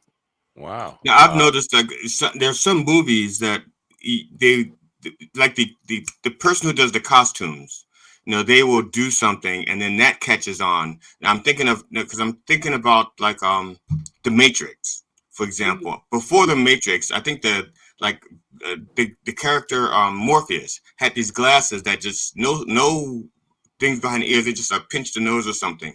I don't think I ever noticed it before that movie. And then once that movie came out, I don't think I ever not stopped seeing them. Yeah. Or the long coats and stuff. I'm sorry, he stole that from the jerk of the Optigrab, Steve Martin, the Optigrab, and it was that was the thing, and it made people cross-eyed. Yeah. I remember that. No, it's true. There are lots of things that can set a trend. There's no doubt about that. There's lots of attempts, and of course lots of goals. The difference now is that with all movies, with all television that's being created, at least for 2025, there is a website or a huge marketing machine behind that, so that products like, glasses or coats can now be purchased and licensed through television shows and through movies, so that all of that goes into that revenue stream. I mean, the big question is, what if we could have all bought, Fonzie's jacket? Or, known the hair care products that, Monica and Rachel were using, right, on Friends. I mean, now we can. And so there's going to be a lot of marketing that goes into creating the trends and then making sure that they grab the revenue share of that trend taking fire. But how is that not possible? It seems like that have been because, Farrah Fawcett was back in the 70s. Yeah. And when she did the hair, and then all of a sudden, every woman and some men had to have the Farrah Fawcett hair look. And I don't know that there was like a product that was available, or they just said mousse and curl. I don't know. Not mousse and squirrel. I don't know what the process is to get their hair to look like that, but everyone seemed like they were doing it for the longest time. Yeah. I have noticed that a lot, especially in streaming. You can see that like right now they try and hide ads somewhat, but you can tell like when a car is sitting. The biggest thing is cars. You'll see it with cars. They'll set a car like a certain way in a shot, and like everyone just comes out to the car and like, oh, look at this. So they have to pour it a certain way. I've noticed that a lot lately. Yeah, product placement is big. And the other thing that, the company that I'm working with through General Hospital is called Knocking Media. And Knocking actually creates e-commerce within a show. So you see steals and deals now on Good Morning America and the Today Show and, Kelly and Mark and all of that. And those segments actually are highly produced. And a lot of the revenue that's generated goes back to the show. So you're seeing that on everywhere. Product placement. Everybody's just trying to figure out how to ultimately, maintain, if not build on, their revenue stream for their efforts. Now, I think the biggest fraud in that though is that there's some places, like especially like in local news organizations, to increase revenue. I'm not going to say a company by name. Let's say a company that rhymes with McDonald's might put out a new product. Let's say the McRib is back, and they disguise it as a news story when actually it's just a promo for the McRib. Yeah, but they just McDonald's paid for it. Yeah, for sure. I can't think of any company that rhymes with McDonald's. They allocate so many segments per week in local news for paid coverage, paid coverage. Yeah, but it's disguised as news. They don't tell you that it's not news. They just say breaking. Yeah, breaking, and then the product placement, and they don't tell people it's news, and all of a sudden it comes off as news when it's just a commercial. Right. I know. You're right. But I mean, it's true. We all are trying to avoid the actual commercials. So all production is just trying to become a little more creative in how they continue to support, production, basically. Right. And the other thing is that in a world where people seem to be wanting to be individuals, they keep buying the products that everybody else is buying. So they're no longer individuals, but they keep saying, but I'm an individual who looks like every other individual. Right. Trend. That's a good point. I really appreciate that. And I struggle. I have 3 daughters and I struggle with that. When I was growing up and when I was a teenager, I wanted to look nothing like anyone around me. I wanted to look myself, and it was a goal for me to be as unique as possible. And that's not the case. I think that is actually a result of social media, and because people want to fit in, they want to be included. They don't want to not be liked, if you will, and you don't want to be considered an outcast. So that is a result of social media. Everybody wanting to look alike, to be included. What about the idea of educating women on the concepts of what beauty really, because coming back to Vidal talking about face shape and stuff, people wanted haircuts that didn't necessarily complement them. It was just a trending haircut and they want that. Well, that doesn't complement your face shape and give you the best look. Putting on cosmetics is also kind of an art form, and educating in women in what works for them and what brings out their my preface to this, on the shoots we'd have girls walk in and they just look like just regular plain Janes off the street. By the time hair and makeup got done, they were stunning. And I got to the point where if you know the art form, you could take anybody and you could take me. That's a challenge. But you could really take anybody's face shape, anybody's what they have, and enhance it so that it's just stunningly beautiful and glamorous. But you have to know the rules, right? Do you get into teaching that at all? I have in my lifetime taught lots of women, and it's interesting. So just this year, there is a statistic that says women who wear makeup to work, on average, throughout their career, will make 30% more. Wow. I mean, that's a lot. That's and like guys someone who wear makeup to work will get fired. No. No, but I think what it's just like you say, what cosmetics do is it allows us the tool of becoming of appearing more alert, more aware, more youthful, more engaged. I mean, it's again that look of love, right? That we're all naturally attracted to. Right. So Part of the cosmetics big myth is that women put on makeup for men when they're putting on makeup for themselves, and that's kind of the myth that a lot of us have. It's like she's just trying to impress men. No, she's trying to feel confident about herself and bring out. Yes. Yeah. But I'm not putting on makeup for women either. I'm putting on makeup for me, you know, Right. and especially with all the statistics. I mean, think about that. That means that someone who, you know, is making $100,000 a year could be making $130,000 a year. That's a big difference. That's a huge difference. Absolutely. So I think that it's a tool at our disposal. I think more and more women are realizing that, you know, it is a skill that they should engage in, and it's not that difficult.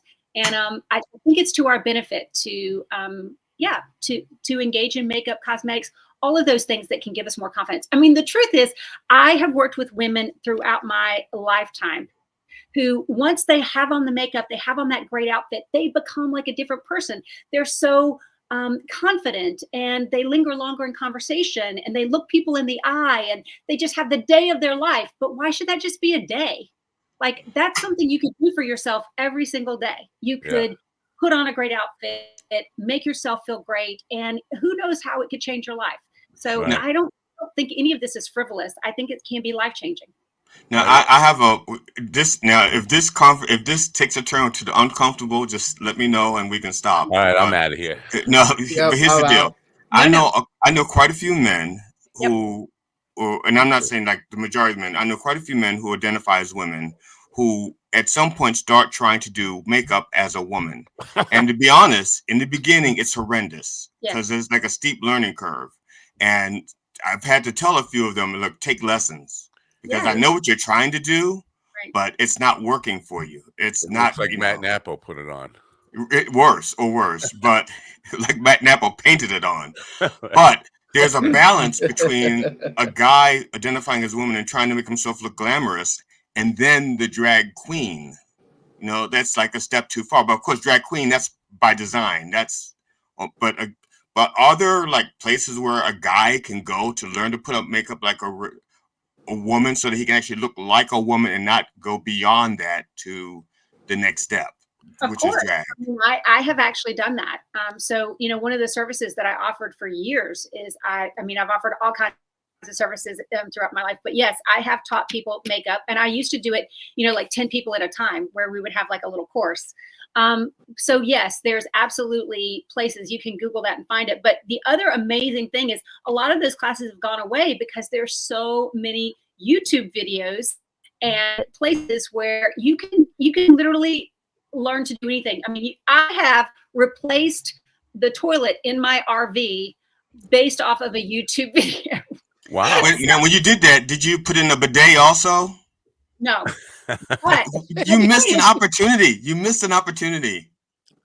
I don't need a bidet in my camper. However, nobody needs one. It's a want.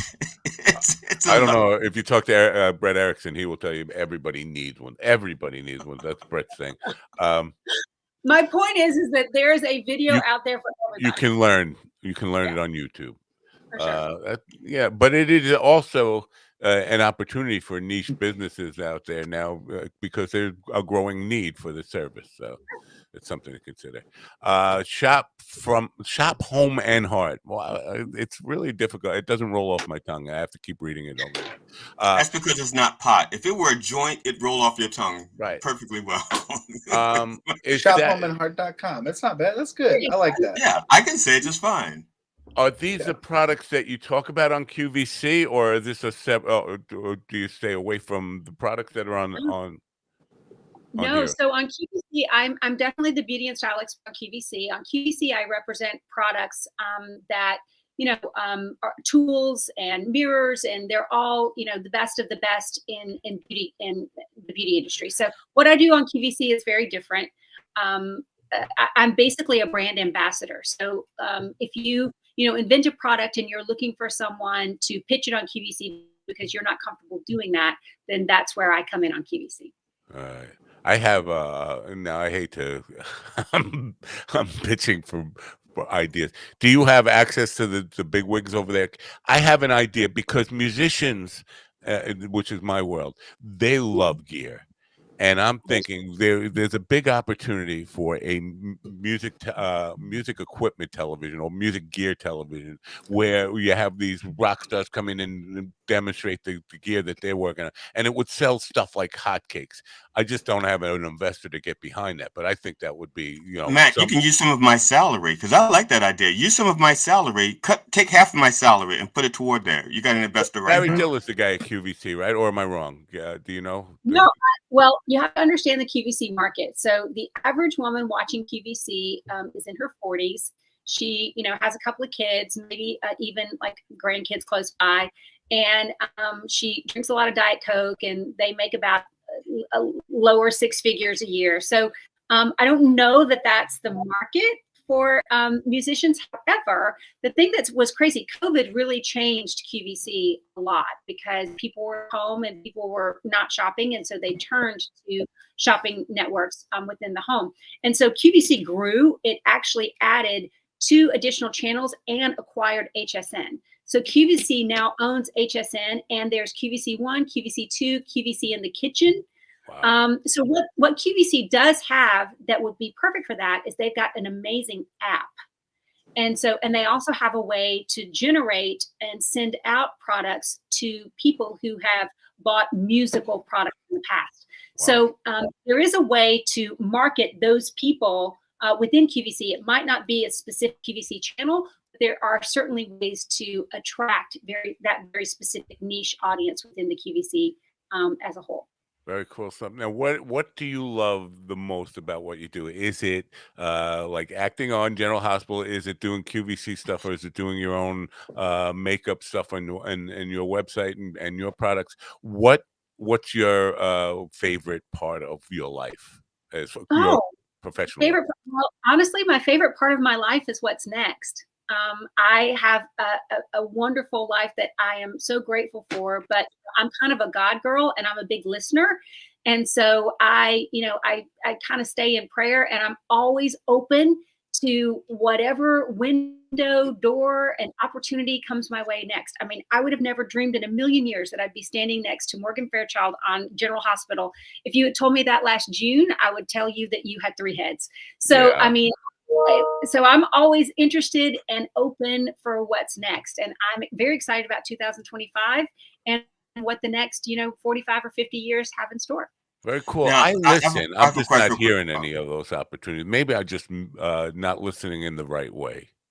Now, I have a question for you quick. When people approach you, when they recognize you, do they start to try to get you to give free advice? Like say, "Oh, Andy, I love you so much, but my eyes, see my cheekbones here? How they? What can I do about? Do they try to get you kind of like free advice, like they would do if you were a lawyer, or a doctor? Yes. And the other thing that they do is they run the other way, which is really hard for me. Is they're like, "Oh, I'm so sorry about the way I look." Like they kind of make themselves small because they're ashamed that they haven't put their best foot forward that day. Yeah. So I do get a lot of that. And my response always is, "You are beautiful." And yes, here's what you should do, and try this, try that. But I see beauty in everyone. So Did my mustache look crooked to you? Because I feel like my wife put my mustache on a little crooked today. I don't know. I've been not from here. It doesn't look crooked. Maybe but it's the camera yeah, angle. you definitely want free advice, and yes, if they ask me, I will definitely give it to them. Have you ever hurt their feelings by mistake? Have you ever? That's a tough one. Yeah, dancing, wording. People can find offense in anything, and I'm learning this more and more with the YouTube videos I put out there. I'm always shocked by the things people can get angry about. Like, really, yacht rock was a big thing in the last week for me. People getting offended by having their music called yacht rock. Meanwhile, it's just making more money. It's introducing new people to their music, younger people who weren't around when it was big, but they're offended by calling it out. I would just say laugh all the way to the bank and back. Totally. And just take it as that's my number one station on all of my streaming services. I want yacht rock on all the time, and my girls love it. So my girls are 22 and 18, have twins who are 18, and we listen to yacht rock. They know every word to every song from the 70s. Right. There you go. I don't know how much of it is actually yacht rock, and how much of it is it just stuff that people go like, we're running out of songs to put called rock. Rock. No, here's what it is. Stuff. People got tired of adult contemporary because it made it sound like it's for old people only. Right. Yeah. So they just needed a new term, and yacht rock was what they settled on. It's really adult contemporary music, but yeah. To the point was people. I like the image that I'm like in the middle of the ocean. Yeah. I'm like moving in a bikini. Like, I like the image of yacht rock. It makes me feel like, and that's the problem I have with it. When I listen to it, I see myself on the beach in a bikini, and I feel very uncomfortable because I don't shave. Okay, very uncomfortable. I'm sorry. My bikini line looks very uncomfortable. My bikini line looks like a woolly. Andy, I really appreciate you getting here. I know we tried to make this happen several times before, but I appreciate your appearance here. And I know you don't want to throw anybody under the bus, but I got to ask, with the reality TV stuff, how much is and from your perspective, do you feel even comfortable but how much is reality and how much is let's make this happen? Okay, so I'm happy to talk about that. It's probably 50-50. What is contrived are the situations. So they set up situations, and then the reaction is completely up to you, right? So the dates or the events or all of that, that's all completely contrived. There's no way that you can go to a restaurant in reality television that it hasn't been approved, it hasn't been licensed, the lights have been set up, the table's been chosen, like all of that, right? So all of that is 100% contrived, it's produced, it's set up. But, no one is telling you the words to say or how the conversation is going to unfold. So I would say it's 50-50. And if they're looking for a specific, outcome, they can certainly work to make that outcome happen. Right. That's a great way to frame it and because most people think when you say reality TV is not all reality, they think it's putting words in their mouth and telling them what to say, but you can kind of set it up so that they're bound to say that. And if you get something different, it's always, you can edit things in to make it in post. But that's a great way to frame that. Thank you very much for that.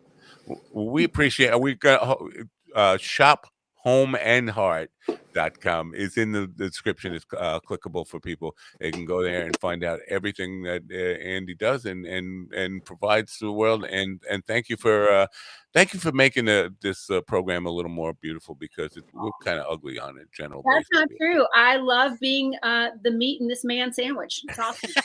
I love it. Well, thank you very much. shophomeandheart.com. Thank you, Andy. Have a great day, and thanks for being part of the program. It's a pleasure. Thanks, guys. Bye for now. Look at this. We're on the wrong side again. Why is that always happening? So yeah, the show wasn't ugly there for 45 minutes. How about that? Nice. Yeah. Stephen, we talked about, shape and the hourglass shape. I kind of think of you as more like a Christmas ornament shape. No. Is that offensive? Did I I don't know how to take that. Merry Christmas, Steve. Yeah, I guess. Yeah. No, I like Christmas balls, and because balls, ball. I like balls. Don't you like balls? Let me take this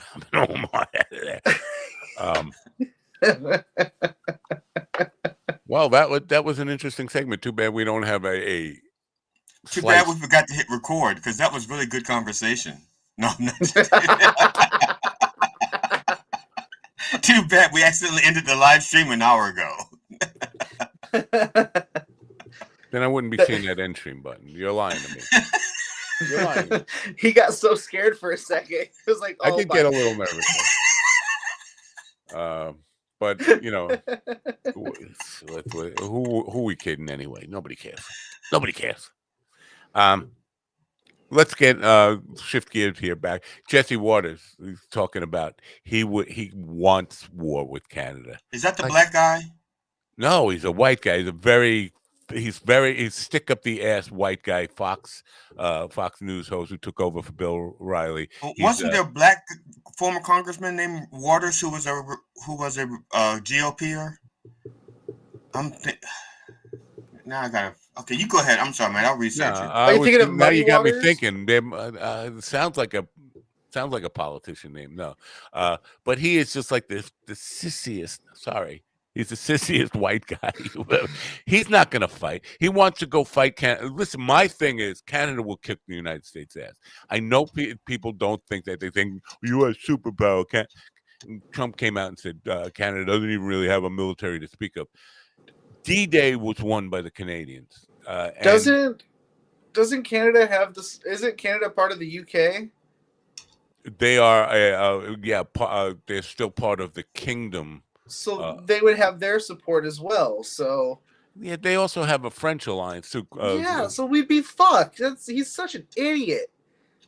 God, fucking people like even Ron said we all know this is bullshit. I think we know he's not going to be, because we know he's incompetent and he's not going to be able to. But I think he really wants this, and I think the Republican. This is where the so-called Republicans, the Trump-publicans, they really baffle me because they don't. Not one of them hears a bad idea come out of his mouth and rejects it.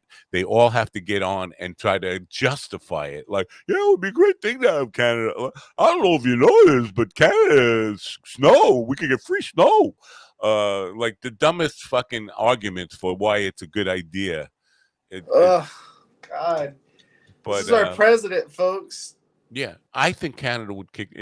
I don't want a war with Canada. Ron, you're muted. The idea is like, who's going to go fight that war? Jesse Waters going to go fight that war? No, he's going to sit in Fox Network and cover it on TV. He's not going to go fight. He's saying, I'm itching for this. I want this. I think we have to take it by force. It offends me that they don't want to be part of the United States.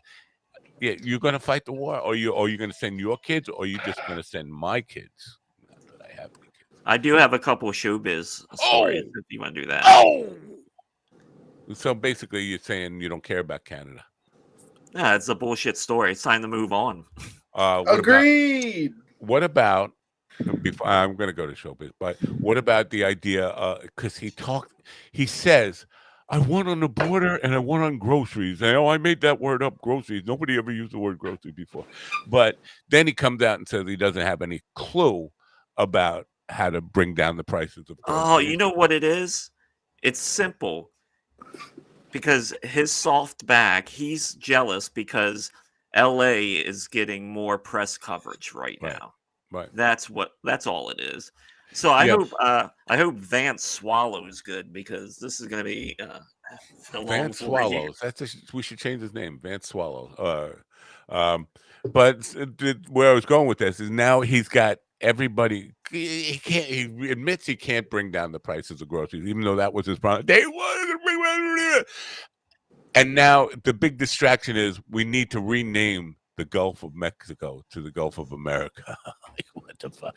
And how the fuck does that address the issues? Is that what Americans really care about? Is that going to solve the Well, that'll help that with the price of fish, because all the fish coming out of the Gulf of Mexico, we have to pay extra taxes on. No, but we just have to buy them a Corona. But it's the Gulf of America, we don't have to pay taxes on those fish because they're our fish.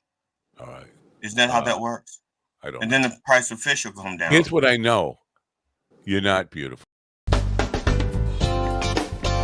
And now, bringing you the latest in entertainment news from Hollywood, New York, and East Bumfuck, Montana. Here's our chief entertainment correspondent, Ron Kane. Ladies and gentlemen, it's showbiz. Showbiz.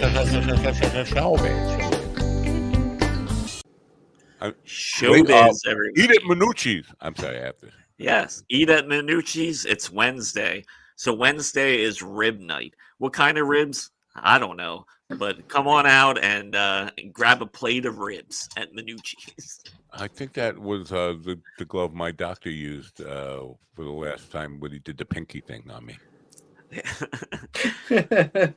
So Tom Holland and Zendaya are officially engaged, and Uncle Ben does not approve of this because, if anything, we know from the comics that Uncle Ben was a raging racist, so he's really upset about this. Well, if she could just turn this way, she could just face this way. I feel like there's a little nip in the air. Maybe, just maybe, but they are getting married or engaged to be married, so we'll see. Whoops. What? We lost CD, didn't we? CD ran away. He ran away. He chickened out. There's a movie coming out which has Pam Anderson in it, of all people, called The Last Showgirl, and this movie is getting some buzz that she can actually act in it, and she plays a showgirl who's 57 years old, and the show that she's in is going away, is being canceled for good, and it's about this woman dealing with that because this is all she's known her whole life. So, so remember Showgirls, the where that girl who was on like a kids show went out and then she became like a sexy naked. Yeah, from Saved by the Bell. Right. Yeah. Yep.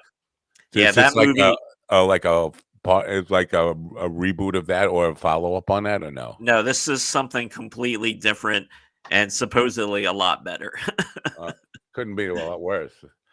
Yeah, because the original Showgirls is a terrible movie. But the guy who made that was like a Penthouse, like the director or something was like a Penthouse Forum guy or something. Or I don't know. Yeah, there was all sorts of strange stories with that movie and how it came about. And don't you miss the 90s for that reason? I missed the 90s, even though I lived through it. I missed it. Yeah. So this is an interesting story. So apparently back in 92, George Romero was brought in to do a Resident Evil movie. And it never came to fruition, but now there's a documentary about this movie that could have happened. And I don't know if anyone has interest in this. It could be, I guess, maybe if you're really into zombies, this is something you'd be into. But yeah, things like this happen all the time in movies where people are brought on and it just doesn't work out for whatever reason. So this is just one of those interesting stories.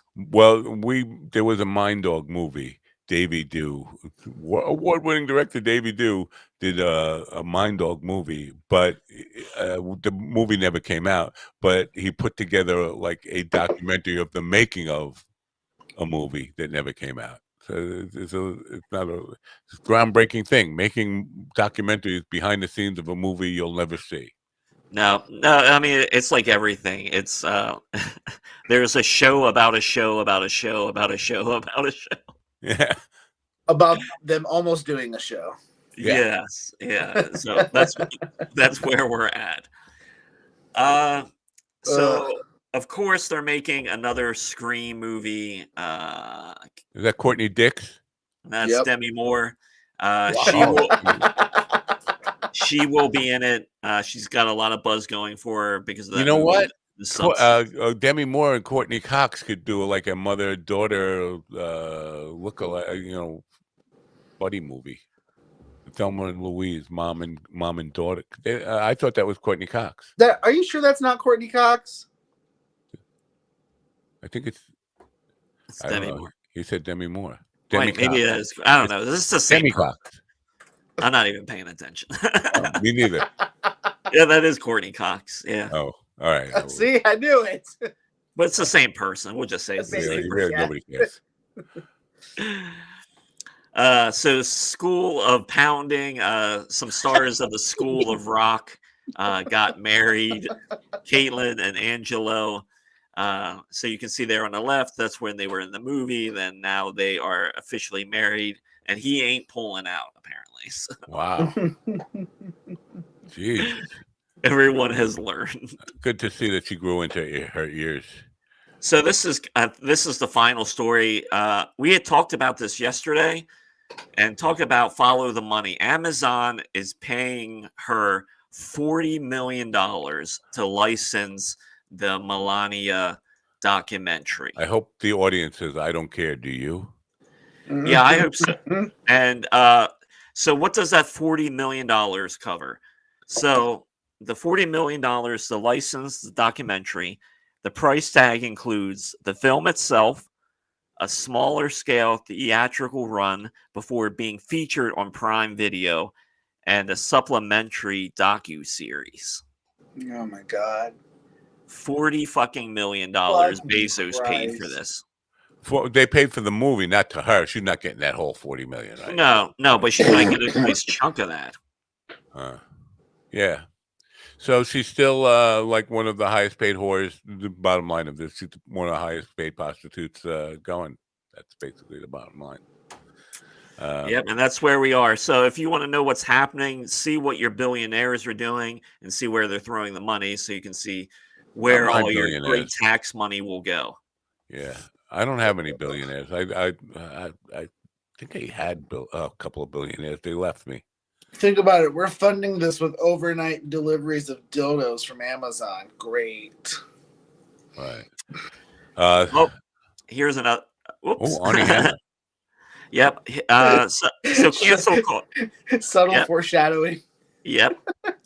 So cancel culture does not exist, as we've said, because Armie Hammer is back. Wow. And he's going to be in a new movie called The Dark Knight. It has nothing to do with Batman, but it's about a vigilante.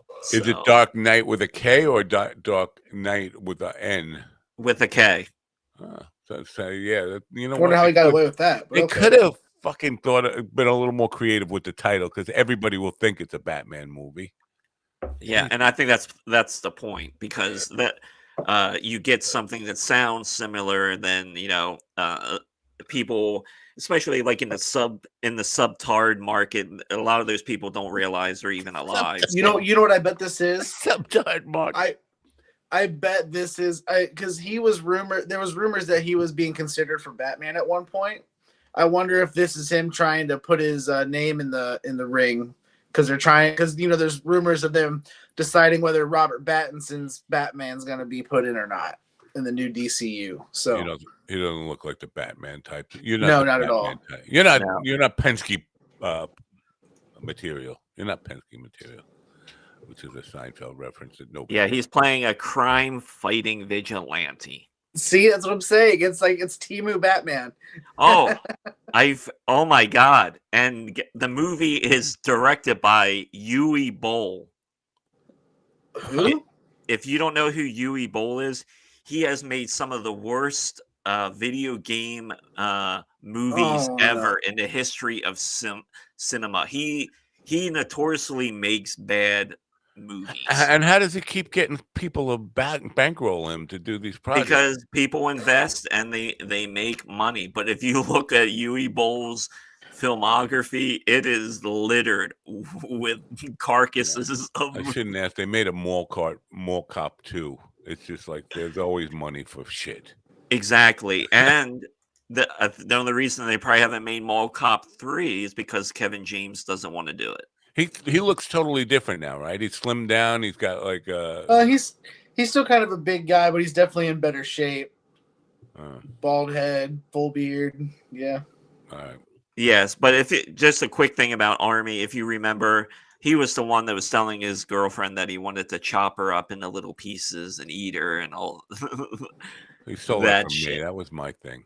Yeah. So enjoy the suffering, everybody. You know what? I'm surprised that we're looking at a picture. I think I see. Is that Jesus? I don't know. No, it's Trump. Yeah, right there. Look, the little brown hair. He's about to, look, it's Trump wearing dark China. sunglasses. Yeah. Thanks, man. I'm surprised. Now, the biggest showbiz story you didn't cover, and I'm a little hurt and offended by it. It's not the biggest. Nobody even knows. Jim Norton has voluntarily stepped away from the Jim and Sam show. Now, if if you're a fan of 90s morning radio, the Stern into Opie and Anthony stuff, Opie, here's the deal. Opie started by himself. I was there when Opie started by himself. It was Opie is demented as hell. I forget what the actual name of the program was. Anthony Cumia was he answered a contest that Opie had for a O.J. Simpson parody song, because at the time OJ was on trial, and Anthony Cumia put in this, and it was a halfway funny song. Opie invited him in. Yes. They had a good repertoire on the program, and then Opie kept inviting them back, and then they became co-hosts, and they went up to Boston. But Opie was responsible for building the O&A, bringing in Jim Norton, bringing in all these Nick DiPaola and all these comedians that were part of that. And then when Cumia got fired, they all started to turn on Opie, like Opie was the bad guy. And then when Opie got fired, Jim Norton hosted a party, like the Tyrant is Gone party at his house, and had like everybody celebrating Opie getting fired. Opie didn't let that go. I can't blame him for not letting that go. Like that would be like I started the band and I got kicked out of my own band, and everybody is happy about it. Fuck that. So now he just found out about Jim Norton leaving the show, and he was kind of making a joke about it, and people started dumping on him. But then he started to kind of vent about why he's got this pent up resentment. It's like everybody from that 90s radio world, which I loved what they did for radio, they all hate each other now, or every single person involved in that. So sad. Yeah. So why has Jim stepped away currently? I think he wants to do more stuff with his wife from home, podcasting. Okay. But now it's like the Sam name. Sam was the last guy on the bottom of the totem pole, and now it's his show. It's the Sam, whatever Sam's last name is, show. And so what was originally the Opie Anthony show had evolved down into now it's just the Sam guy on Sirius Radio. Who nobody, yeah. It would be like this becoming the Willie show. I'm sorry. Well, I'm surprised that it even lasted that long, because I did a quick search and it looks like they signed a 3-year contract in January of 22. Yeah. So that makes sense why Jim would step away. His contract's probably up. He's probably like, I'm not coming back. Now Opie, I caught a little of Opie's live stream this morning because I'm just fascinated by this sniping at each other online. Chrissy Mayer, Mayer, M-A-Y-R, however you pronounce her name. She's part of Anthony Cumia's Compound Media, and she's got a show. And I think she's actually on one of the terrestrial radio stations here. But she asked Opie to be on her show, and he said, "No way, you're boring as fuck, but thanks anyway. No thanks." Which I thought, listen, I don't want to get into the public part of the fight, and I guess I am by talking about it here for the 4 or 5 people who are listening. But I thought that's bold of her to ask online like that. It's kind of like asking a woman out in public and everybody can see you get rejected. To me, that I would never ask somebody to be on the show in public, because now they're going to answer no in public, and I'm gonna look like I'm rejected, and I have to lick my wounds in public. So good for her for having the balls, I guess, to ask. That's not the way to do it.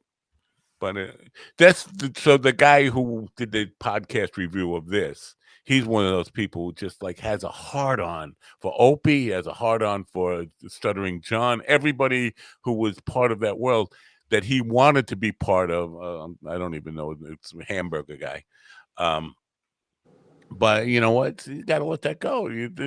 They weren't into you. She wasn't into you. Okay. Yeah, and it's so long ago. I mean, just let it go. Yeah.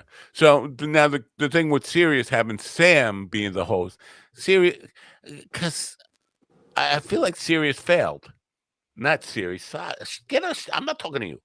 I feel like satellite radio, like the transition guy, when a woman is breaking up with her husband and she's gonna go, there's always a middleman before she ends up with the guy she's really going to. I feel like Sirius radio was that to podcasting. It went from terrestrial radio. Sirius was the middleman, the stopover piece to podcasting, and I hate to see radio go. Just being an old man and having the nostalgia for my radio heroes, the Radio Hall of Fame, Robert W. Morgan and Don Imus, and all those people. So I thought that was a big showbiz story that Jim just decided to walk away. I guess he wasn't making enough money, but the question is, now, because Stern isn't going to last forever. Stern's old and he's going to walk away. He's got enough money, right? So when he walks away, what is left for Sirius? Is Sirius Sirius XM? Because it's only like in rental cars or a brand new car. Yeah, but that's why they've been investing in all those podcasts. That's their hope. They're investing in all those podcasts, like the Call Me Daddy podcast. Did not know that they were money behind that. They would. I thought Spotify was the money behind that. Not. It's interesting. Then Jason Kelsey's wife has a podcast that's doing very well. These companies are just throwing huge money behind podcasts. And I think something maybe we should talk about tomorrow is I think it'd be kind of segue into this is comics like Segura and Robert Kelly buying or offering contracts to other podcasts to bring them into their network. Like the Are You Garbage guys are like affiliated with Robert Kelly. Right. But from what I've heard, the Are You Garbage guys are getting fucked by him. Yeah, I'm not surprised. That woman that Tom Segura, I think he was having an affair with, or I'm not libeling Tom, but I think that the one with the perfect tits and the nice makeup and stuff. He brought her into the Your Mother's House network. I thought that was a bold move. Like his wife can't spot that he's actually fucking around the site. Well, Your Mom's House now has Ari's podcast. And Giannis Pappas and another guy have theirs, and I think he may have even bought Chris DiStefano's podcast, The History. I think so. Yeah. Wow. Yeah, so podcasting is taking over the radio, but now again, radio stuff. I always appreciated. You can listen to podcasts in the car while you're driving, but it's not live. And the fact that it's live and anything could happen at any moment, I think I think that's the benefit of what I'm doing here is that we could all breaking news, like what was great, not great in the sense that, wow, that was fun, let's do it again. But when 9/11 happened, if you were listening to the radio, you were hearing people talk about it in real time, and it was like a fascinating listen. You don't get that with podcasting. You don't, because it's taped, it's edited. Yep. So I hate to see that go, but it's, times change. Move on, Grandpa. Shut the fuck up and let it happen. Right, Stephen? Is that what you're going to tell me? No, not at all. I mean, that is what you would tell me. No, because I grew up. Growing up, radio was still important. Like the morning shows were a thing. Bob and Tom, or even the local radio shows in my town, Jason Lee and Cluck. Like they were all things that were fun to listen to in the mornings. So now, Bob and Tom's another one, right? It's only Tom now. Oh, only Bob. One of them. Whichever one didn't die. Yeah, but yeah, I mean, it's just one of those things. Like it was still an important part of growing up. So now my kids will never understand or even know what a radio show is. But But and live traffic and weather. I mean, like, we can trivialize that, but if you're in a car, you want to know about the traffic jams and all that kind of stuff, and you want to hear that where I should go and where I should Well, avoid. that's where like, but Google Maps has eliminated the need for that, because Google Maps and Apple Maps will show you traffic jams, fastest routes, all of that. Weather is at your fingertips at all time of day, so you can plan out the next 12 hours for weather wise.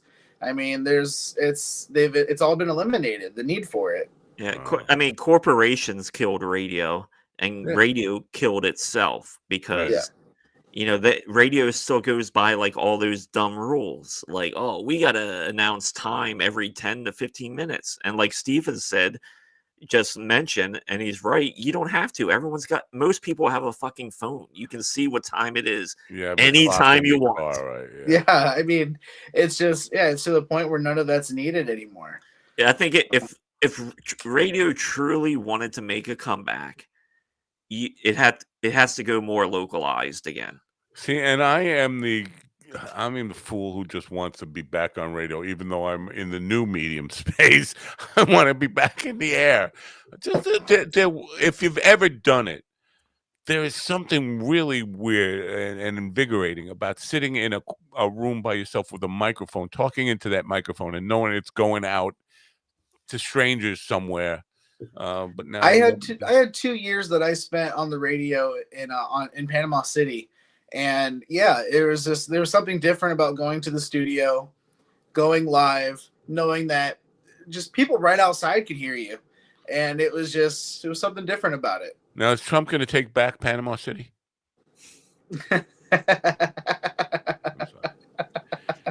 Harry Truman in 1867 made an offer for Greenland.